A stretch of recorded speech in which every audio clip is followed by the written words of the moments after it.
that's how I got exposed to jiu-jitsu. Dana sat me down and choked me unconscious, and that was definitely a learning moment for me. So wait, Dana White choked you out? Yeah. Straight out the lab.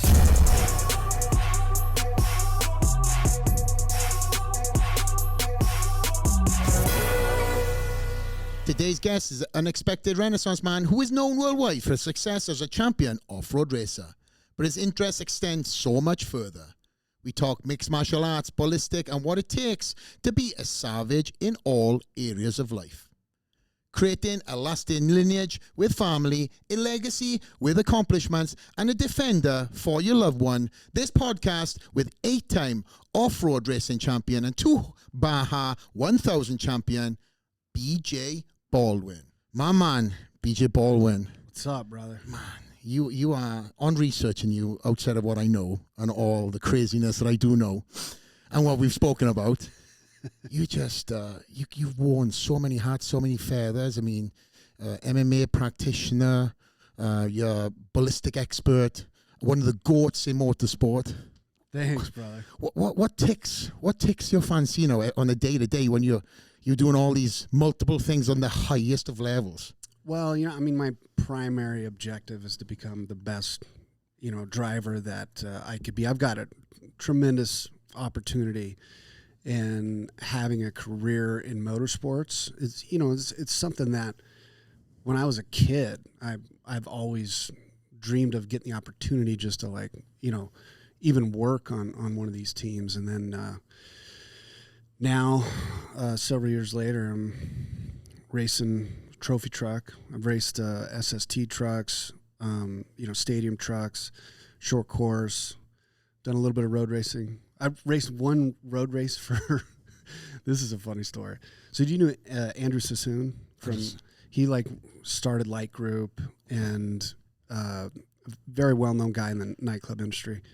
Years ago, I used to go to the nightclub all the time, and he calls me up and he's like, dude, you're going to be here at this date. I need you to drive this car. And I'm like, what are you talking about? What is this for?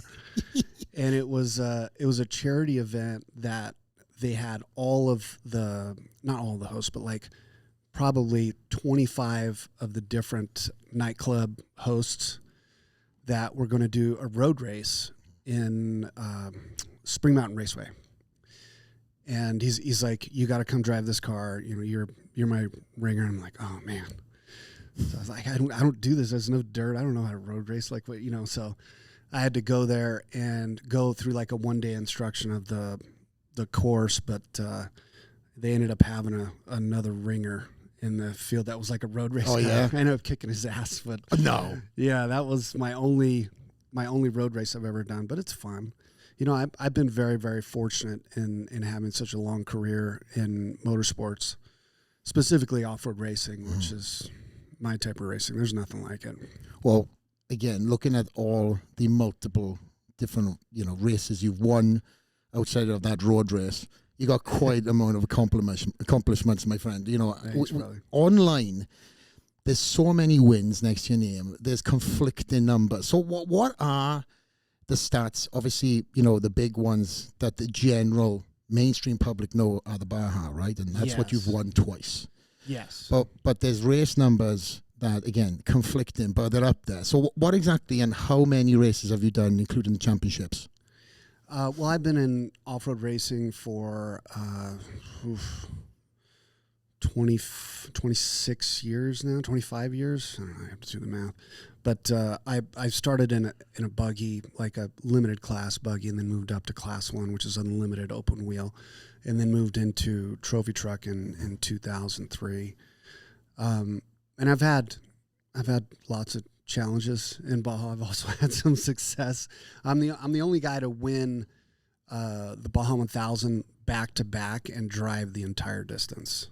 So nobody's ever done that before, and I see why, because it was very difficult. Well, can you explain that Baja race for some of the viewers that have just seen this on, you know, ESPN, and they've seen you, you know, doing some amazing things on YouTube? What does the race entail? Well, the Baja 1000, the best way I heard it, Mario Andretti explained it best. It's a 24-hour car crash, or 24-hour plane crash, but it's just like vehicular violence for 20 hours straight. You know, when I won in 2012, it was 20 hours and 14 minutes and 58 seconds.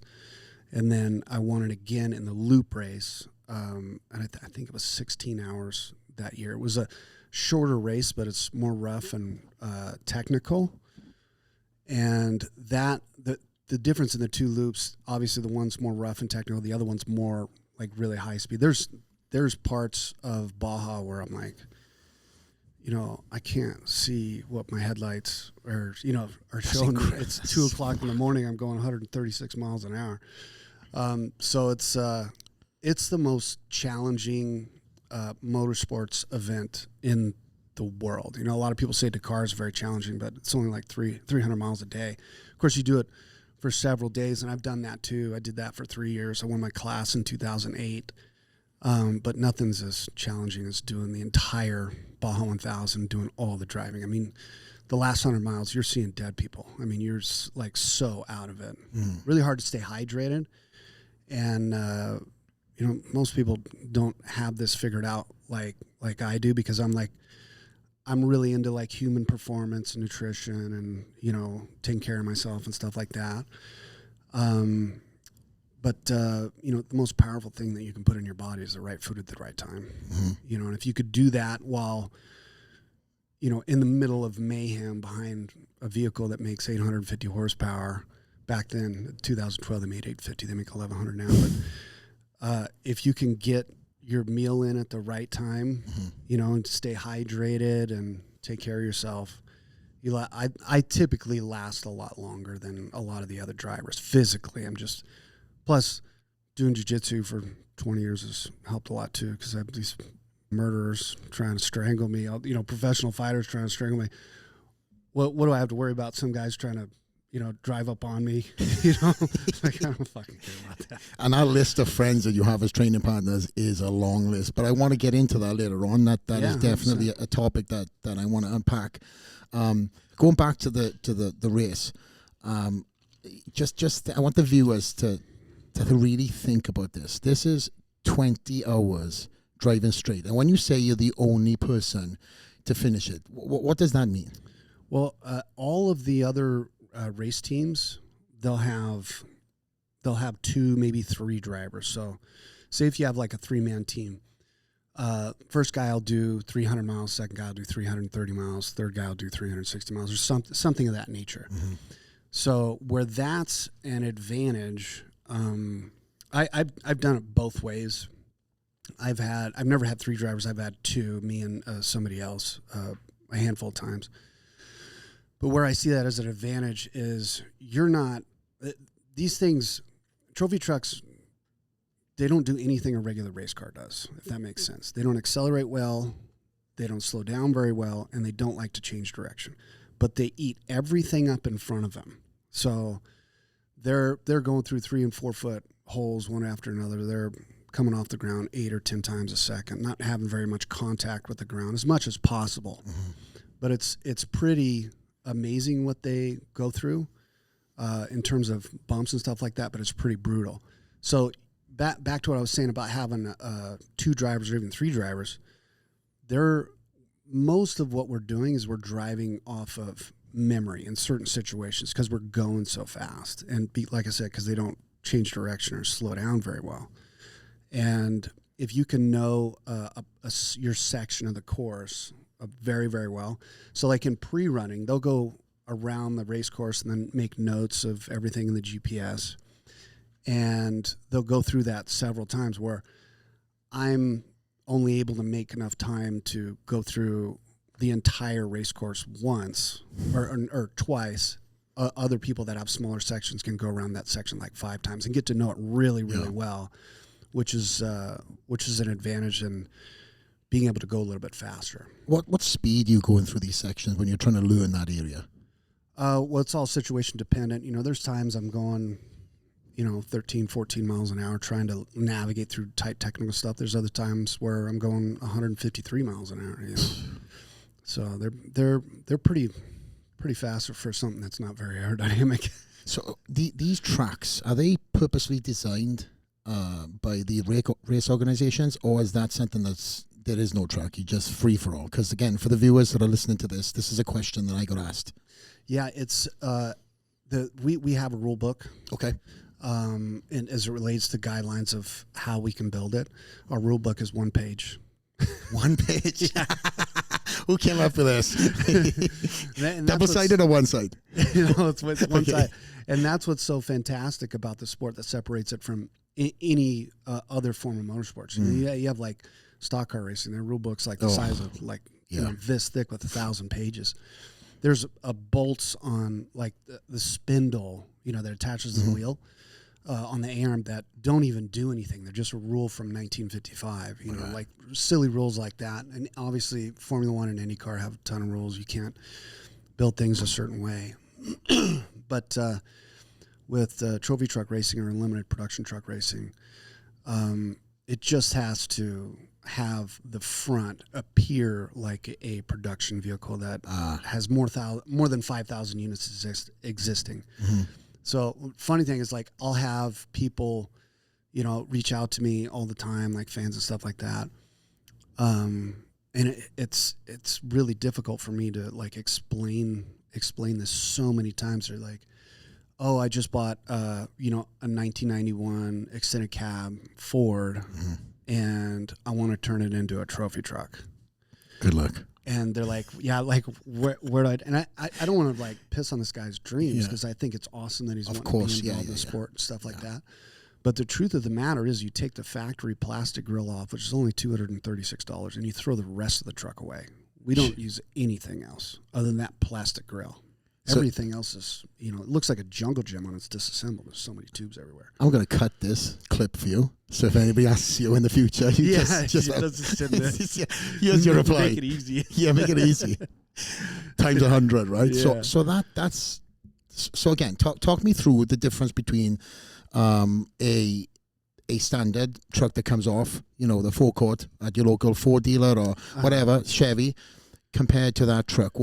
You obviously mentioned there's some similarities, but there's no similarities, right? Yeah, the fact of the matter is the only similarity is the headlight location, which we don't have headlights, they're just stickers, and then the plastic grill. Yeah. Everything behind that is it's designed on a computer for 3 months before they even start cutting tubes and putting it together and laying out. They lay out the design on SolidWorks or on, engineers would do that. Everybody has their different truck builder. There's probably 5 tier 1 chassis builder truck builders out there that are really, really good. Lots of different designs.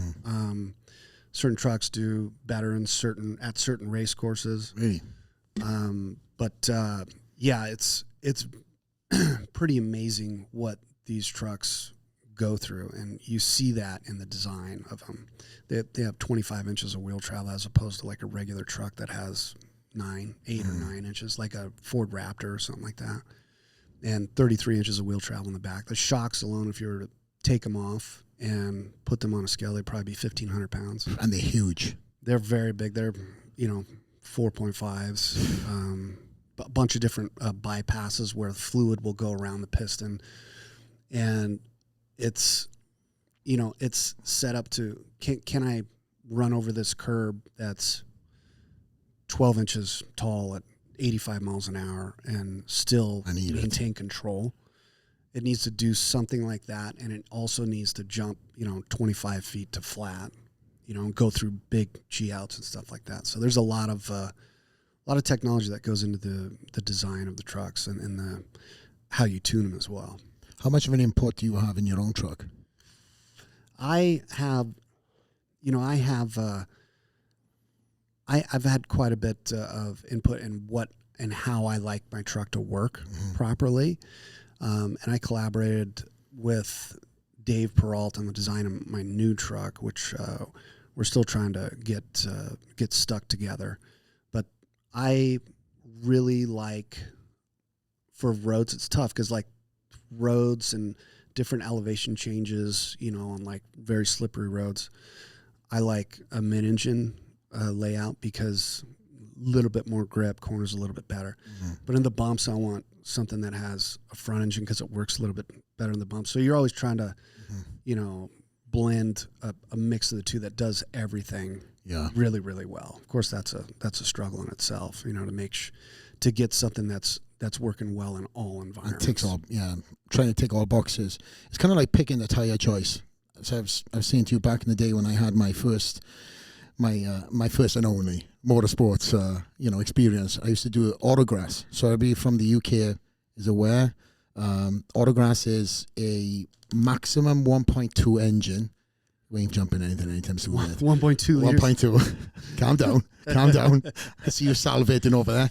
1.2, and again, no modifications. You couldn't. That was the rule. It's pretty much off the streets. Roll cage was the only thing. 2 seats in the front. Everything stripped out, and they had to follow the guideline of, the gas and stuff with a can inside. A lot of fun. Their front engine. Yes, a lot of fun. Go-karts, right? That's what they are. But again, it was something I used to watch, and then I had the chance to do it. A story for another time. I'm not going to supersede the Baja stories with 1.2. I love hearing it. But again, tire choice. That's why I was getting at this. It was one of them. Okay, are we going with slicks, or are we going with something a little more grippy? Because the autograss was grass, tarmac, and then gravel. Oh wow! So you had the tire multiple different surfaces. Yes. So imagine now you hit some hard concrete. You've got you know the tire choice.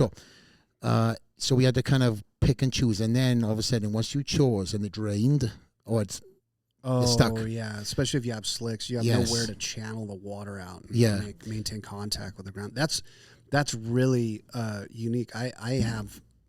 I've seen some stuff like that before, but this is the first time I'm hearing all the different surfaces, because it's got to be challenging, because 1 second the car's got its claws into the surface, and then it's loose, gone, straight on the gravel. You're going sideways. I mean, as much as you can do in a little cereal box, but but with your truck, and you were talking about the front end and the mid-range engine.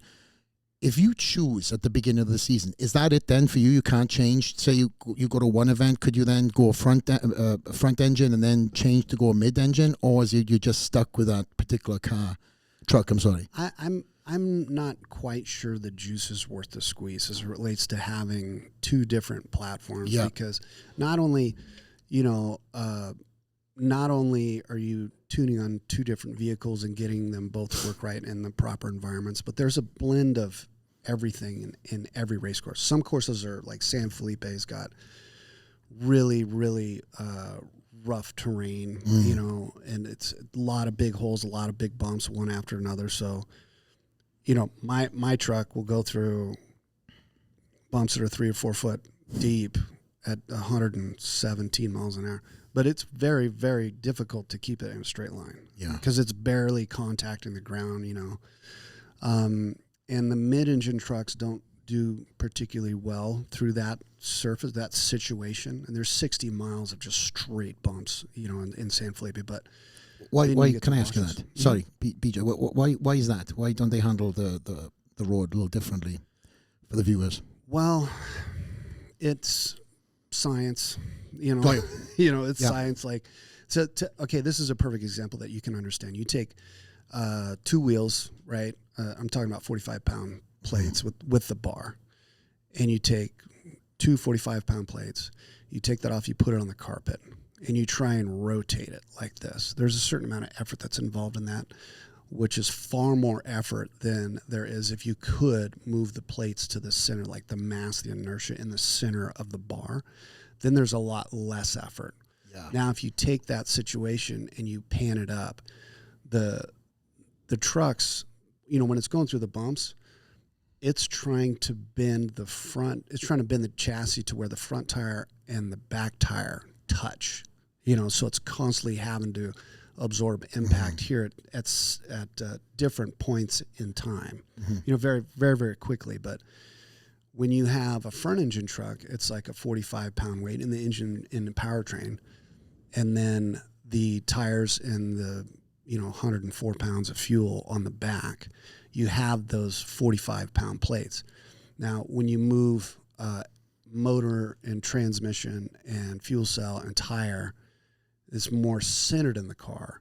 Then the tires are not following the road quite as well as they would with the 45-pound plates out. Just like if you think about it, like monster trucks, they should be able to, like you look at it, they should be able to go through really big bumps really fast. Well, they have so much unsprung weight, and that's the thing that we battle the most in our sport, is trying to get the wheels to track the ground, to follow the ground, to maintain surface area contact so that it can accelerate, decelerate, and change direction, which is already challenging, as I mentioned before. And the mid-engine trucks and the mid-engine buggies, they just don't do it as well as front-engine trucks. You know, front-engine trucks go through the bumps a little bit better. You've mentioned a few times now physics. Yeah. I'm sure that wasn't anything you thought you'd be working out when you got into the trucks, into the level it is. It's like physics is a massive part of your day-to-day, from calculating jumps, calculating, again, everything you just said, right? So Yeah. is that something now you have adopted as a feather in your hat as a physics professor over here? By force, you know, everybody, regardless of what somebody's interested in, if they're the best at it, usually the growth of that stems from the seed of obsession and love. So as somebody that is deeply obsessed and deeply loves this sport, I have really worked hard on trying to understand everything about the vehicle's capability, how to make it faster, and driver development is, specifically something that's very, very challenging in our sport. You know, they don't just do like one thing, very, very consistently. They're always different in terms of what they're able to do in going into bumps and corners and braking and all that stuff. Because we're either carrying 100 pounds of fuel in the back, or we're carrying 700 pounds of fuel in the back. So depending on the fuel stop and when we got fuel, if the thing's loaded or unloaded, will it track better, on an empty fuel cell? Will it enter the corner better on an empty fuel cell? Yes. But it'll accelerate better with another 700 pounds of fuel in the back. There's all these things that change in the truck. So it's not like a road race car where everything's very, very consistent.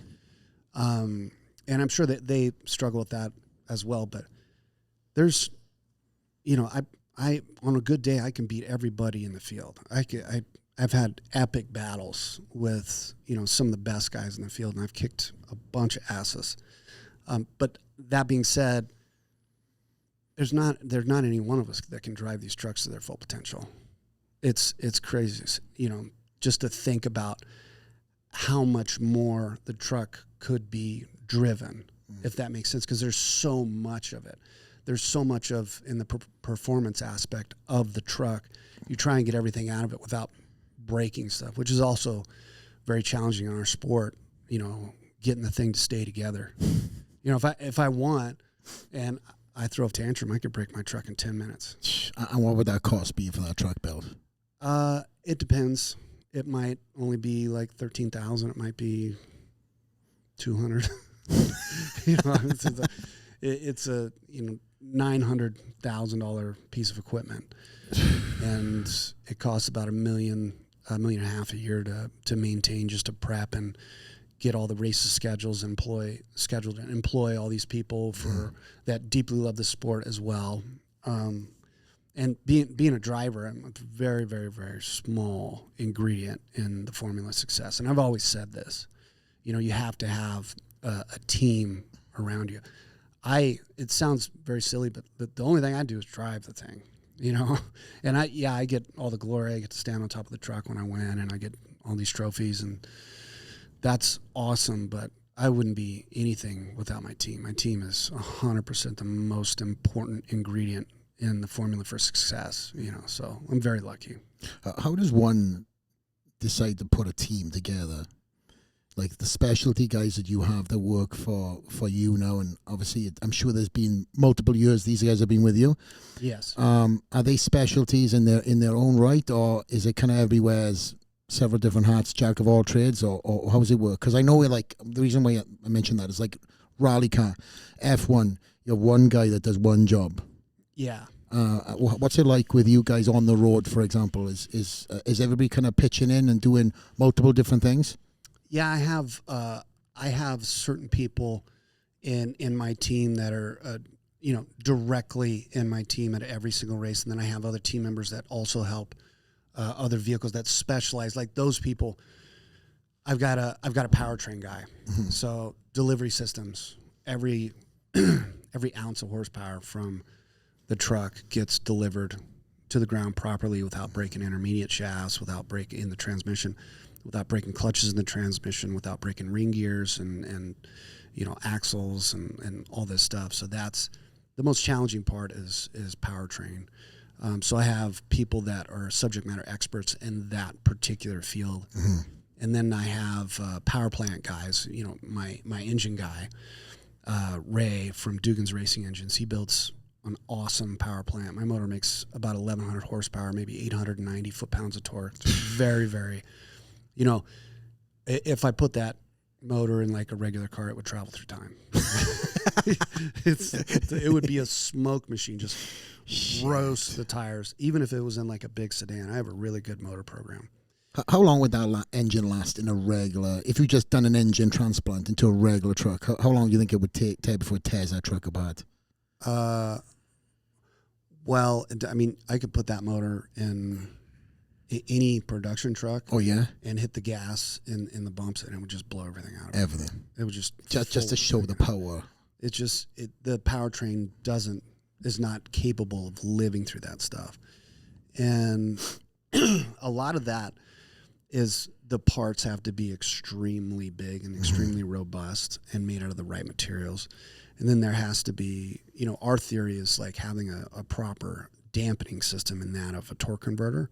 So in every automatic car that, you have on the street, except for like a DCT, Porsche or Lamborghini or something like that, where they have clutches that work off of a computer program, everything has a torque converter. So the torque converter is always spinning, and then when you spin it hard enough, i.e. give it a little bit more gas, it starts to move forward. It already wants to move forward if you let off the gas. But our torque converters are tuned in a certain way to maximize power, and they act as a dampening device for when the rear tire is in the air and spinning, 8 times a second in some cases, and then recontacting the ground.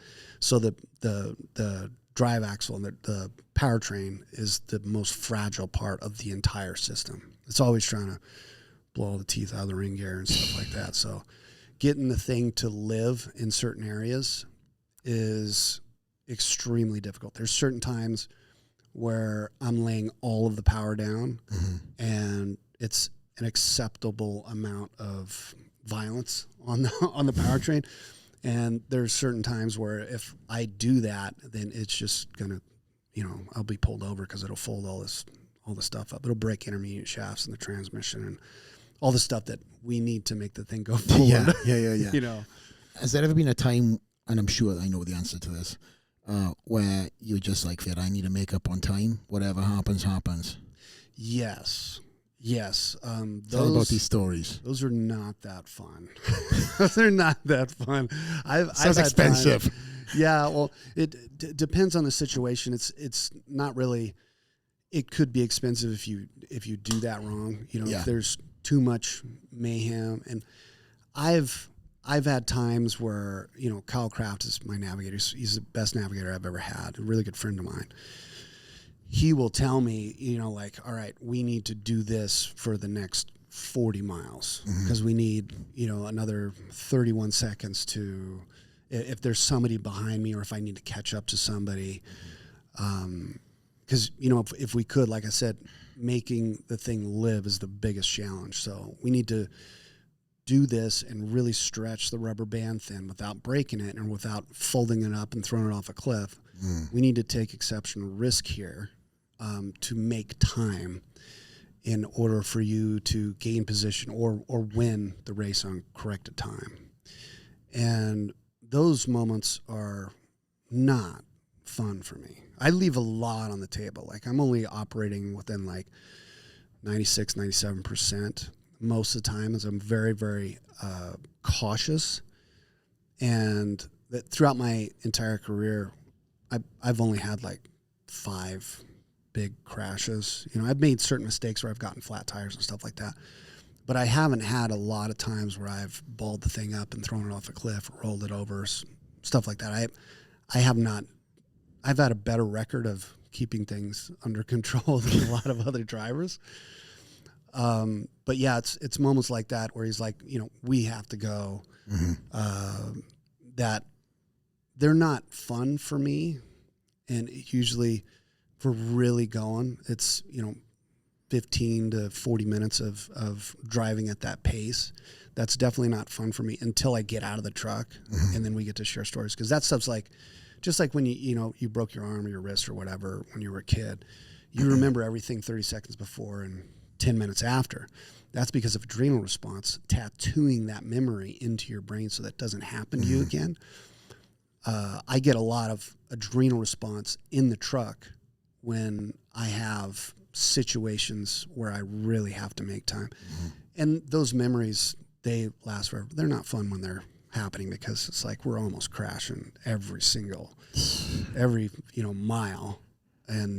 But it is fun to remember those events where we were really struggling for position, or we made all of these, you know, calculated risks, and it ended up working out. So those are some of my best moments. Your 96% though is I mean, let's be honest. Somebody's filling their pants if they're not used to any of that style of driving. Let's be honest. That when you say that's where you're at, would you say consistency wins the race? Is that what you're saying then? And less mistakes and consistency, and, you know, being able to unleash fury if it needs to be unleashed. Yeah. And, you know, being able to take care of your equipment. I've always kind of modeled my mindset after Larry Raglan, who's a mentor of mine. I trained with him a lot when I was growing up in trophy truck division, and also Ivan Stewart. And they really have reduced heart rate, blood pressure, respiration rate. They're very, very calm. Yeah, talk us through that. Well, like, we got cameras, lights, microphones, all this foreign stuff, you know. So I have mildly elevated heart rate, respiration, and blood pressure because of the foreign environment that I'm currently in, right?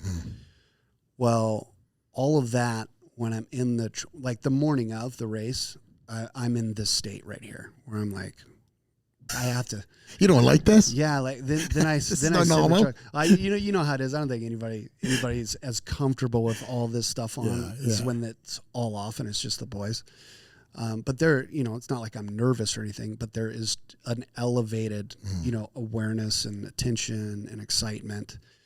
And when you're in a race vehicle that makes 1,000 horsepower, that can go 153 miles an hour and can go 118 miles an hour through 3 and 4 foot bumps, that maintaining your calm is difficult, because instead of, like, we're here, you know, just a little bit, it's very easy to be like this in something that is got $120,000 race engine in it and 3 feet of travel. And, you know, it's bouncing all over the place, and you can't understand how fast it is going through these bumps. Like a premier, like top tier off-road truck that you could go buy off the showroom floor, that's like a Dodge T-Rex or a Raptor, you know. And for an example, through my test section, you know, one of those production trucks would go about 26, 27 miles an hour through my test track, which is a straight line for about a mile and a quarter. They'll go about 26, 27 miles an hour. My race truck goes through at 118. I'm more worried about aerodynamics and keeping the thing on the road than I am about bottoming it out, because the suspension is so incredible. So back to what you were saying, maintaining a lower level of heart rate, blood pressure, and respiration rate, you're able to make better decisions. And at the end of the day, you're in an office. You're in an office. You have to make the right decisions at the right time. I'm in an office with a window, with no glass, and 100-mile-an-hour winds, and it's constantly in a seismic environment. So you have to maintain your cool, and if you can do that, I find when I'm very, very calm, I'm able to last a lot longer, whereas other drivers, they have adrenal fatigue, 6-7 hours into the game, where I stay pretty calm, and there's more of me, and I can make better decisions, and I could drive a lot harder if I'm, a little bit more relaxed. How do you train for something like that? Because this is not, like a 4-hour drive, 5-hour drive of focus. This is, in your case, 20 hours of just consistent focus of 150 something miles an hour. Yeah. That when you break that down, and listen, guys, he's talking you so effortlessly as if this is something that, but when you break down the facts, I mean, you guys, I'm sure, listening and watching, have driven, your little Honda Civic 100 miles an hour. Well, I wouldn't go 100 miles an hour, but everything is rattling and rolling. When it comes to these trucks, we're not talking about a racetrack that is being primed and smooth. You're talking about the unknowns. You're talking about, like you said, a 3 to 4 foot ditch that's coming at you at 150 something miles an hour. The road is a disaster. The road is the disaster. All the time. You got to make it through the disaster. But how do you train for something like that? Number one, the biggest thing that interests me selfishly is the mindset. Because without that mindset, again, it doesn't matter how good you are as a driver, your errors are going to start building up, and the more fatigue, the more tiredness kicks in. What is your plan of attack? Does that start the week of the race, or does that start months out? Or again, talk us through that ritual that goes on all the way up to a race. I mean, really from a cognitive standpoint, it never really stops. My mind is always racing.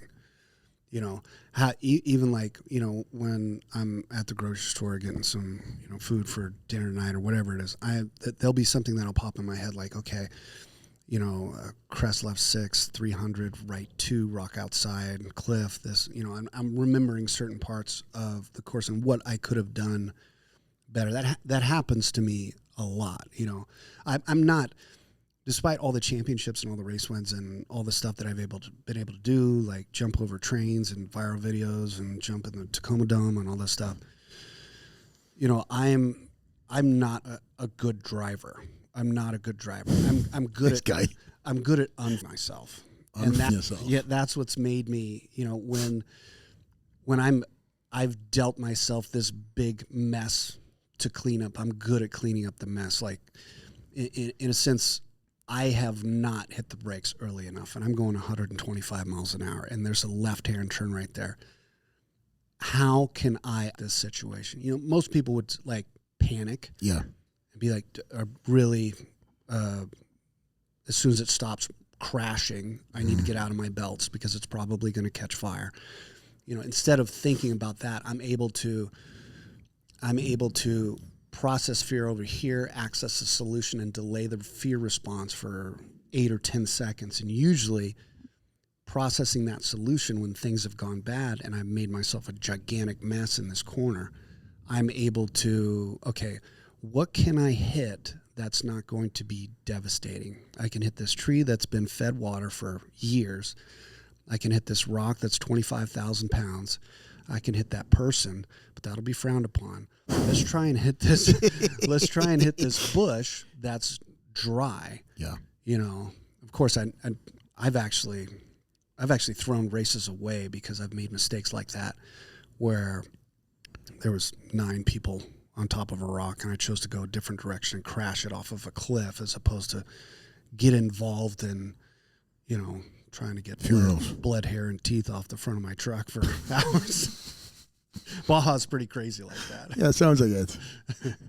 But yeah, just being able to, I'm always thinking about it, and I would love to have a situation where I could train every weekend or a couple times a month like you can in road racing.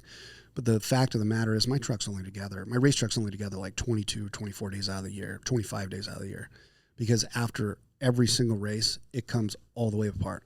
Motor, transmission, powertrain, all suspension components, upper and lower control arms, spindles, drive axles, trailing arms. everything comes apart, and it's inspected for cracks. Everything's rebuilt. Motors leak down. New transmission. All the wiring and plumbing's checked. All the electronics are checked. And then it gets put back together. And that process takes, 6 to 8 weeks, depending on what needs to be, what needs attention at that particular point in time. But yeah, it's my truck most of the year looks like a jungle gym. Very small jungle gym. Yeah, I didn't know that it gets disassembled and then reassembled every single year. I'm guessing just to go through every kind of even the steelworks, right? Even the framework, just to see if there's any cracks or anything like that, because that's a massive thing, especially what you're going through. I do have a question before we transition into a lot of different subjects that I want to cover. Do you have seatbelts? I don't think you do even wear a seatbelt. That's a question. I don't even pull my truck off the trailer with a seatbelt. Oh my gosh! Yeah. Can you tell us any stories about? You were talking earlier about potentially hitting people. I've read somewhere on my research that you've been on fire 10 times, but I think it was like a handful of them. Most of them are small. Yeah, but listen, I read the 10 fires that you were in. Nothing is small when you're on fire, but there was 4 particular, I guess you said, I don't know the exact stories, but 4 were kind of really dangerous and you kind of escaped death.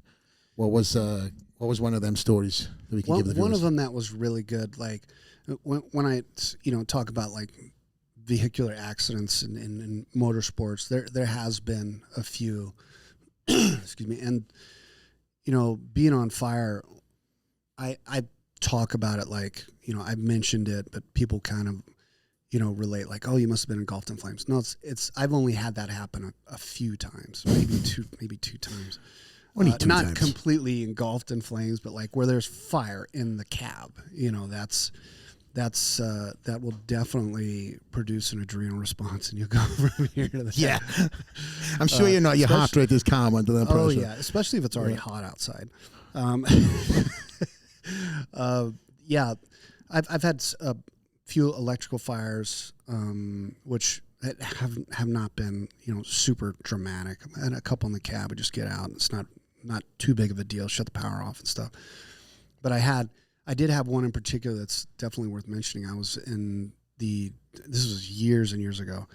I was racing a buggy at the time, and my dad occasionally, it was like a family thing to begin with, and then it kind of transitioned into this gigantic empire that we're fortunate enough to have the opportunity to participate in. I started at the back of the pack in San Felipe because we start one at a time, and we're scored off of corrected time. So one car every minute, that leaves the start line. It's single track. And I started at the back of the pack, and halfway through the race, my dad was going to come in. I was very, very young at the time, and he was going to ride with me for the last half. Well, I passed 13 cars. I was ripping through the pack, and I went into a fuel pit to get fuel for the remaining 114 miles or something like that.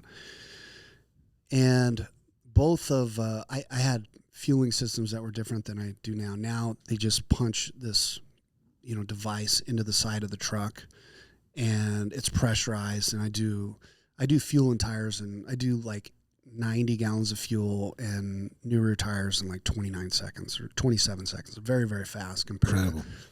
to how much fuel that I have to take on and what's involved in doing a proper, very quick pit stop. It's actually pretty amazing. So I came into the pit, and I had these fuel tanks that they were going to fuel both sides of the car from both sides of the fuel fillers. So I come into the pits. My navigator at the time, he already had his belts off, and he's out of the car. The fresh air system, because I have a fresh air system that goes into my helmet, and it's operated off of an electric motor and a filter that just blows fresh air into my helmet, so I don't have dust coming in and caking my eyes, and I could breathe correctly, because the dust in off-road racing is explosive at times. I couldn't imagine. Very, very bad. Yeah. So they're fueling the system, and there's an overflow tube on the side of the tank, and that splashed into one of the Parker pumper filters, the fresh air filters that pumps into my helmet. And the electric motor ignited the fuel that there wasn't that.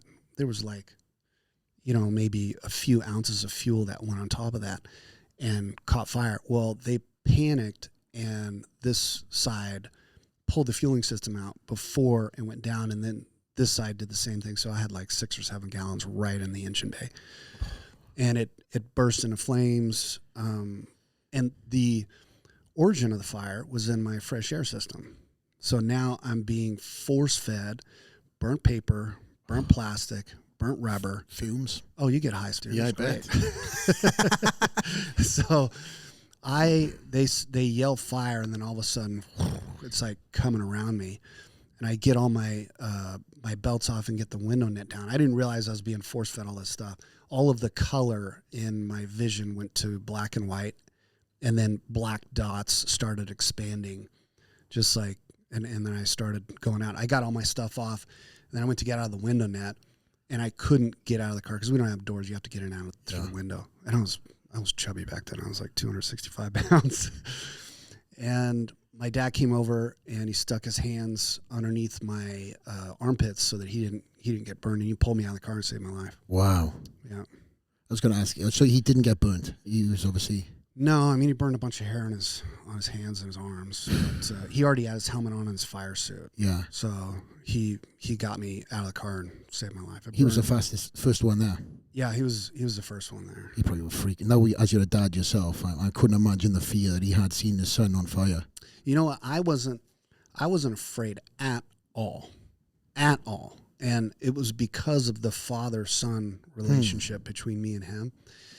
Because as soon as I started, seeing the flames, you receive under that type of adrenal response, which is massive.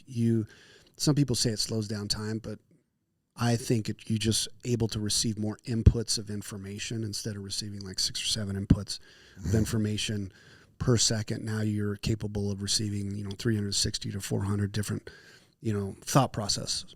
And I wasn't scared at all of dying. I was like bummed out because like, I'm going to burn to death in front of my father. He probably has some regrets of the origination of putting this program together for me to participate in. I originally started with him in limited class buggies, and we used to race together. And now I'm going to burn to death in front of him. But he totally saved my life. And I was a big dude back then. Like right now, I'm 208, 210 pounds. Back then, I was probably 265 or 270. I was growing up in Vegas. I was drinking a lot. I had the beer belly. I was chubby. I was not very athletic at the time. And he yanked me out of there, and I fell on top of him, and there's a burning 16-gallon fuel drum like 2 feet away from us. I regained consciousness, and then I grabbed him and said, "Let's get the out of here before this thing explodes." So it's 1 for 1 in my eyes, right? 1 for 1. 1 for 1. I passed out because of being injected all this material, burnt paper, fiberglass, rubber, plastic into my lungs and into my system. I passed out because of that, and he passed out, I think, because of the strength that it took to yank me out of the car because he had massive adrenal response. And we got each other up and walked away in the car, burned for, I don't know, another 15 seconds, and then they got it out. It's funny, they went and got fire extinguisher out of the chase truck, out of the sport vehicle, and they took it over there like they were going to take care of things, and it just like went Shut up, bro. Yeah, it was discharged already. Oh, So they were thrashing, you just trying like, to get a fire extinguisher. You're kidding me. Luckily I didn't see that. That was actually from the back of the vehicle. But yeah, that was one of the more memorable fires that I've had. The rest of them have been very exciting. 2 or 3 of them were pretty exciting, but like I had a shock explode once, and that's, a few gallons of oil, and the pressure sprayed it on the headers. So I had fire coming through the high pressure alleviation ducts in the hood, and it was coming into my face. Luckily the oil wasn't sticking like a flamethrower, but I had fire coming in the cab. That happened twice in one day at the same exact point because of failure in shock assembly. This was several years ago too. We're a much tighter program now. That was a decade and a half ago. And then I had testing my mid-engine truck. I was in plain clothes taking a buddy of mine for a ride to do like a powertrain warm up, and I went through the bumps, pretty fast, and I had some sort of oiling system leak that hit the headers, and the motor in my old mid-engine truck was like right behind, and we're in plain clothes and the cab's on fire, so that was exciting too. But other than that, we've had it under control. Those are some very exciting times. It's not fun at all. It's the thing that I fear the most. Anytime in my career where there's been some type of mistake that I've made that has caused the vehicle to roll over or to come to a stop or anything like that, where we had catastrophic failure, the first thing I'm doing is shut the motor off and get out of the car as fast as I can, regardless if it's on fire or not, because fire happens really fast. Wow. Is that a new adopted mindset compared to the old BJ from years ago? No, I think that first fire in the buggy taught me that. Get out of the car. It's hot. It's hot. Yeah. And there's a lot of orange and whatever else going on. And when you were saying that story, you said like you were pretty calm, because I want to revisit this again. Yeah. Mindset guy. No, for sure. Like, when did you realize that shit? That's fire. That isn't anything else. That is fire. I'm on fire. Obviously, you're in a fire suit, so heat you're not going to feel straight away, right? Not straight away. And even though I was engulfed in flames for a little bit, the heat was not my primary objective of things to get rid of. It was getting air. I could not understand why. And this is all happened in like a few seconds. Yeah. And I could not understand why I was breathing in air that was 230 degrees, why I was so hot in my helmet. And it only happened in like 5 or 6 seconds, but it was hot. As I was trying to breathe, burning my throat. Just like, you've been in the sauna when it's 200 degrees. It would be like, you know how that burns your throat. It was hotter than that for sure. Well, you mentioned a key word there, transitioning into some other things. I've noticed you have truly taken the fitness lifestyle and in all honesty, transitioning it into the day-to-day. Aside from the benefits that you've seen in the race truck, what has been the day-to-day benefits that you've seen from new practices? I know that you do cold plunge, you do the sauna, and also you're doing a lot of training, BJJ. These are all things that I want to cover, of course, but that daily lifestyle and fitness, because obviously we've got a massive viewership at bodybuilders, fitness enthusiasts. I would love to hear how motorsports and fitness goes together in your world. Well, that's like a great. I'm glad we're touching base on this topic, because I've been like really gnarly into, being the best. It obviously, like I said before, it all stems from the seed of obsession and love for the sport. And Father Time's undefeated, and my mentor is 80 years old. Wow. And he just won the NOR 1000 last year, and he's a pillhead. I mean, there's 60 vitamins that he takes a day. He's not taking oxycodone or anything, or hydrocodone or anything like that. No, I say he's a pillhead in the sense that he's really gnarly about his fitness. He's 80 years old. For his 80th birthday in December, they had a big party at his house, and he busted out 80 push-ups. Come on. And he's complaining. He's like, I was talking to him on the phone a few months back. He's like, they had me do 80 push-ups. It wasn't. You wouldn't have been proud. It wasn't clean. I was like, you're 80 years old, dude. Most people that are 80 years old are dead. And the fact he's trying to justify his form and push-ups too, right? He's a savage, and I love Larry. That's Larry Ragland. His list of accomplishments are long and distinguished. But you speak very highly of him. I've seen that in all the interviews. It seems like that guy is your guy. He is my guy. He's in my opinion, there's certain things that all drivers do pretty well. There's certain strengths and weaknesses, and all of my strengths as it relates to driving stem from the control that Larry taught me when we worked together for 5 years. And that's, backing into corners when there's not that much room for a truck. And, that's something that I'm very good at, and I've gotten that from Larry teaching that and working with me as it relates to that. But back to, health and wellness and fitness and physical performance. We have to get old. we have to get older, but we don't have to get old, if that makes sense. You know what I'm saying? If you take care of yourself, you can kind of freeze yourself in time for a little bit. If you don't, then, you know, you are going to feel your age or even older. I do not feel like I'm in my 40s. I feel like I did feel like I was there, you know, like 5 years ago, but now that I take very, very good care of myself, I don't hardly drink anymore. It's only on special occasions like New Year's, birthday, you know, stuff, maybe 2-3 times a year. Dinner with me. Dinner with you. Yeah. I did have a few cocktails, special occasions of special people. But I eat very, very clean. And I know my body, you know, very well as it relates to what's going to make me perform well and what's not. I add a little bit more carbohydrates closer to a race to gain a little bit more water weight. I'm kind of moderate as it relates to my carbohydrates intake. Most of my intake is animal protein, animal fat, and I don't eat greens that much, but I do take First Form's greens and all of their protein products. They're a partner of mine. They're really good. I love Andy for Shout out Andy. Yeah, I was with him last week. Stud. Yeah, he's a stud. I love that guy. He's we super was. cool. Yeah. We was. Yeah, we was. Yeah. Yeah. No, but he's awesome. He's a partner in my program as well. But yeah, if you take care of yourself, you know, you don't have to get old, you know, to a certain extent. And that's kind of my mindset. And that stems from Larry. You know, he doesn't drink, you know, he doesn't go out and drink like a couple times a month or have wine at dinner or anything like that. He doesn't eat garbage, you know, and I'll eat garbage from time to time, but I'll recognize it. Like, do I really want this? Because it looks very simple. It looks like it's, you know, it's not that bad. But that's the same thing as an ice cream Snickers.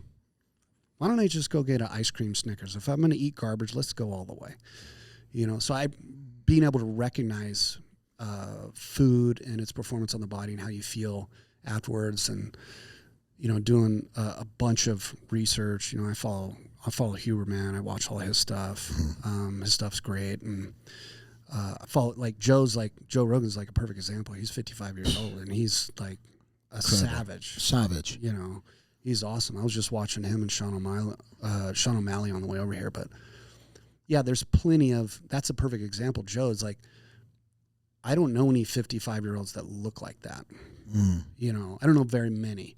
So there's people that if you take care of yourself, get your, you know, supplements, your vitamins, and your food right, you don't have to get old. You have to get older, but you don't have to get old. And that's kind of my mindset for the past 4 years.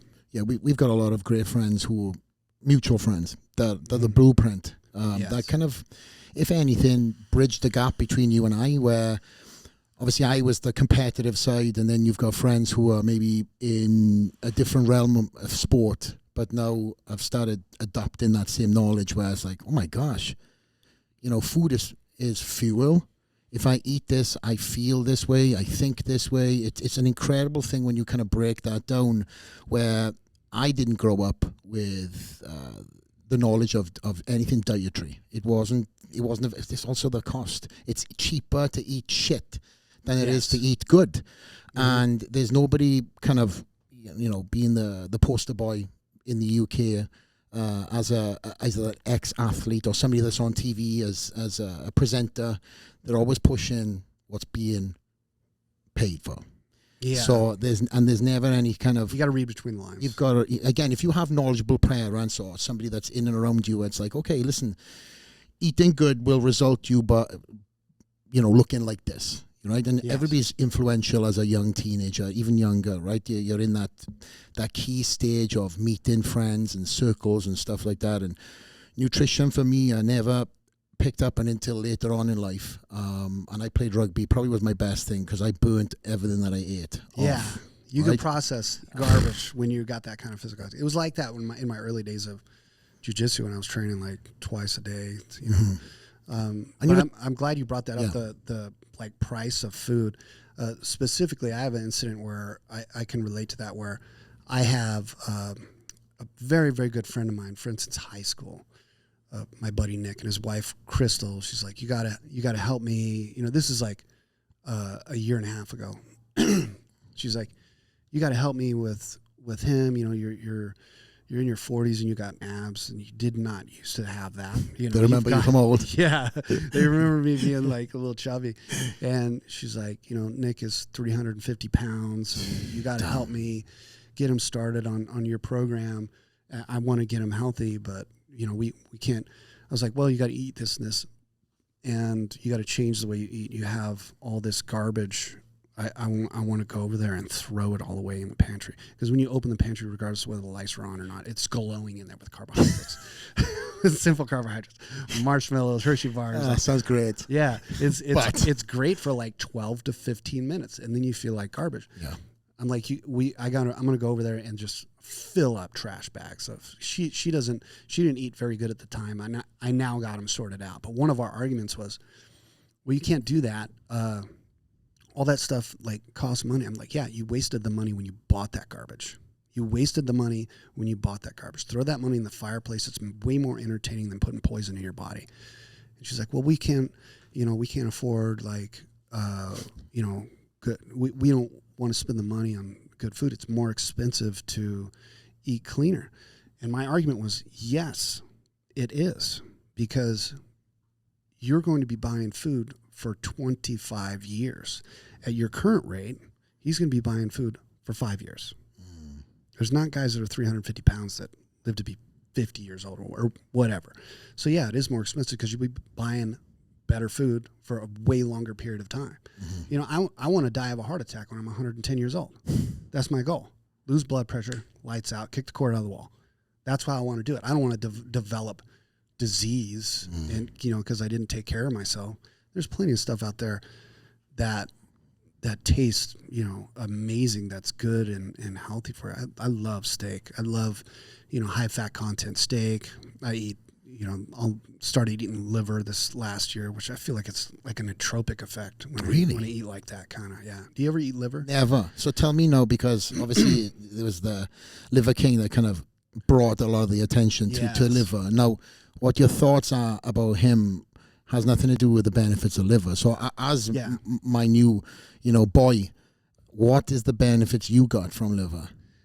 It's kind of, it seems like kind of like a nootropic effect, and you feel cleaner, you feel a little bit better, especially if you're very consistent with it. But one thing that, I got an antelope tag a while back. I get one every year, and I managed to, I can neither confirm or deny that I compromised an animal's health for ballistic intelligence with 9mm handguns, not a 9mm handgun. But one of the things, like if you kill an animal, you have to eat the heart, right? That's like one of the things as a hunter. And for the first time, I actually cut the animal open, and I examined all the wound channels and stuff like that. And then I was with my buddy. He's like, oh, you got to eat the heart. I'm like, man, I'll eat the heart. And I had like a little chunk, and I'm like, damn, that's pretty good. Oh, wow. It's like, it's not too bad. It's like a lean fillet. And then I ate like a bigger chunk. And for the next 6 hours, I felt like I could tear people apart like a sheet of paper. I felt like I could run through a brick wall. I felt so good, better than I've ever felt. Like a caffeine feeling, or what was it? Yeah, like a very primal feeling. It was more than caffeine. Wow. It was definitely more than caffeine. I just felt very alert, and I could see things, in my mind and strategizing certain things as it relates to, I was pre-running for a course, and as it relates to how I was going to put things together in my notes, I could see a little bit clearer, and that lasted for 6 hours. I tried to do that at the butcher shop. I bought venison heart, and I think it's because it's been dead for a few months, and it's been frozen. Yeah. It didn't, and it wasn't in a firefight. Full of adrenaline. Maybe. Yes, exactly. It didn't have that effect. But yeah, organ meat, I feel really good when I do eat liver. Was that raw too? Yeah, it was raw. I cut them open, skinned them, cut the heart out, and then just started slicing pieces off the heart and started eating it. And it felt great. Wow. Yeah, every watching this now is like, okay. so that is something I've never done. I've never eaten raw. I've been and have got a lot of friends who hunt. Every hunt that I've been on, unfortunately, ended in unsuccessful status. I have to, put that one on the targets. But I did go hunting with Branch Warren in Texas for hogs. Okay. Yeah, but every hog we caught, we kind of donated to the homeless. They skinned it and then they give them meat away for free. But yeah, I like that. Yeah, I don't think anybody was eating anything from a hog, like heart or liver. I don't know. It doesn't have the same ring. Like a hog. Yeah, that's not. They're not the same. Primal animal. Yeah, but hogs are different too. They're out of control in Texas. Out of control. I've done the helicopter thing too with the fully automatic M16s and stuff. That's a lot of fun, and they destroy a lot of farmers' land and whatnot. They're out of control in Texas. I'll give you a little quick story since we're exchanging stories. I went hunting with Branch and Dorian Yates. Dorian Yates, Mr. 5-time Mr. Olympia. Yeah. Branch Warren, Arnold Classic winner and savage in himself. So he's a Texas boy through and through. And I was staying up there. I believe I was actually doing a guest appearance at his show. He had a show on that night. I think it was 4 in the morning, 3 in the morning. We went out. All the dogs. He had 2 sets of dogs, 2 groups of dogs. The beagles and the pit bulls, or bred that way. And they let the hounds out first to track the hogs. They're all on GPS. They're all wearing Kevlar suits. Okay. And we're kind of trying to keep up with the dogs on quads and stuff. And then we got far enough where you just couldn't go any further. It's just brambles, thick brambles, something that you blitz through with your car. But then you hear the dogs howling and circling. So then what you do is you let out the pit bulls. And then these guys go straight towards the noise. But again, this is all knowledge from Branch, you have to get there fast. Because once these dogs get bored and there's nothing there for them, say the hogs run off or they've got a hog tied down, they start turning against each other. Yeah, they probably start messing with the beagles and stuff too. Yes. Yeah. And that's why all the dogs are Kevlar vests and stuff. So I'll leave the details. But it was a lot of fun, a lot of running. So you had pig and dog that night. No dog before Perez shuts this. But yeah, it was a very eye-opening experience for me. And, again, I lived in Tennessee for quite some time, so I enjoyed the spoils of having all them acres of land shooting and hunting and everything else that goes on up there. But nothing big game is what I meant, small fowl and stuff like that was kind of like, easy target. I feel better when I eat like game meat, like quite a bit better. Something you've caught too, you think? In general. I need to go hunting. I haven't gone hunting in a while. I used to hunt elk and deer. I've hunted waterfowl, duck, geese, pheasant, stuff like that. I did that for a long time with my dad growing up, and that was really, really good time for both of us. And I have done some deer hunting, some elk hunting, and eating venison and eating elk meat. It feels amazing after. And there's a bunch of stuff that you can make with it, sausage and for the morning. And I used to make spaghetti with elk meat and ground up elk meat and stuff like that. It was really, really good. Damn, I'm gonna have Ali get to the store and get me some elk meat now. Yeah. Grind that shit up over my pasta tonight or something. Yeah.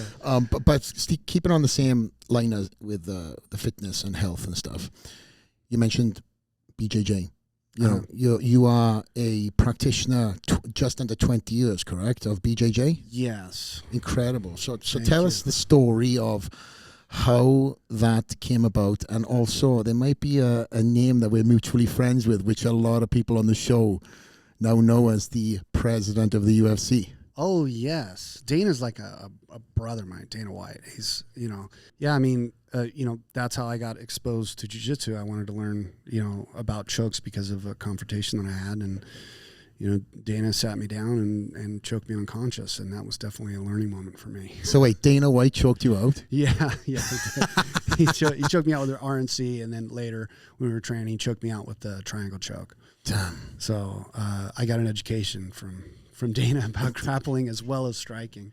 And the boxing too. Obviously, you guys have sparred a number of times. Has it ever been a time where you've put a good one on Dana, or Dana's put a good one on you? Yeah, Dana's put a lot of good ones on me. You know, he had a lot of confidence in me. You know, when I started training, I think he wishes that I was able to eat more punches and I wasn't so fistophobic.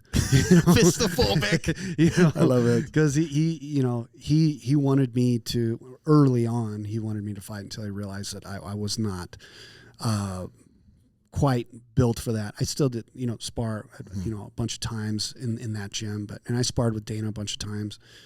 I remember one situation in particular where, we were gonna get in the ring and work, and we were, touching and I was pulling power back, and so I see, but he was having like a very stressful day. I take it because he was like, the second round rolls around and he's like, okay, stop with this bullshit. I know you love me.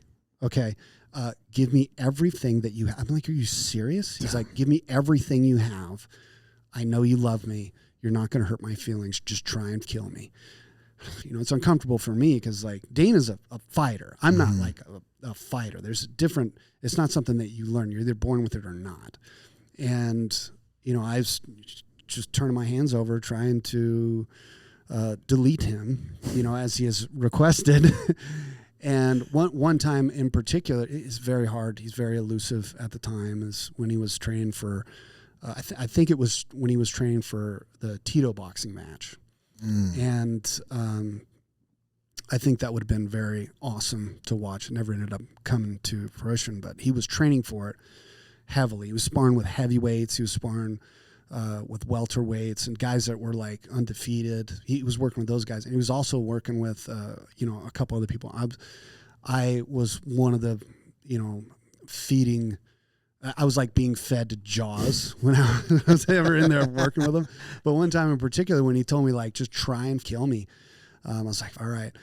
And I had pretty good hands at the time, but I wasn't very elusive as it relates to evading punches and stuff. But I remember I had like, when he's coming in and I'm having like stretch reflex, I had a really good right hand at the time, and I got to turn it over right on his beak, and it hit him so hard it hurt my wrist, my elbow, and my shoulder.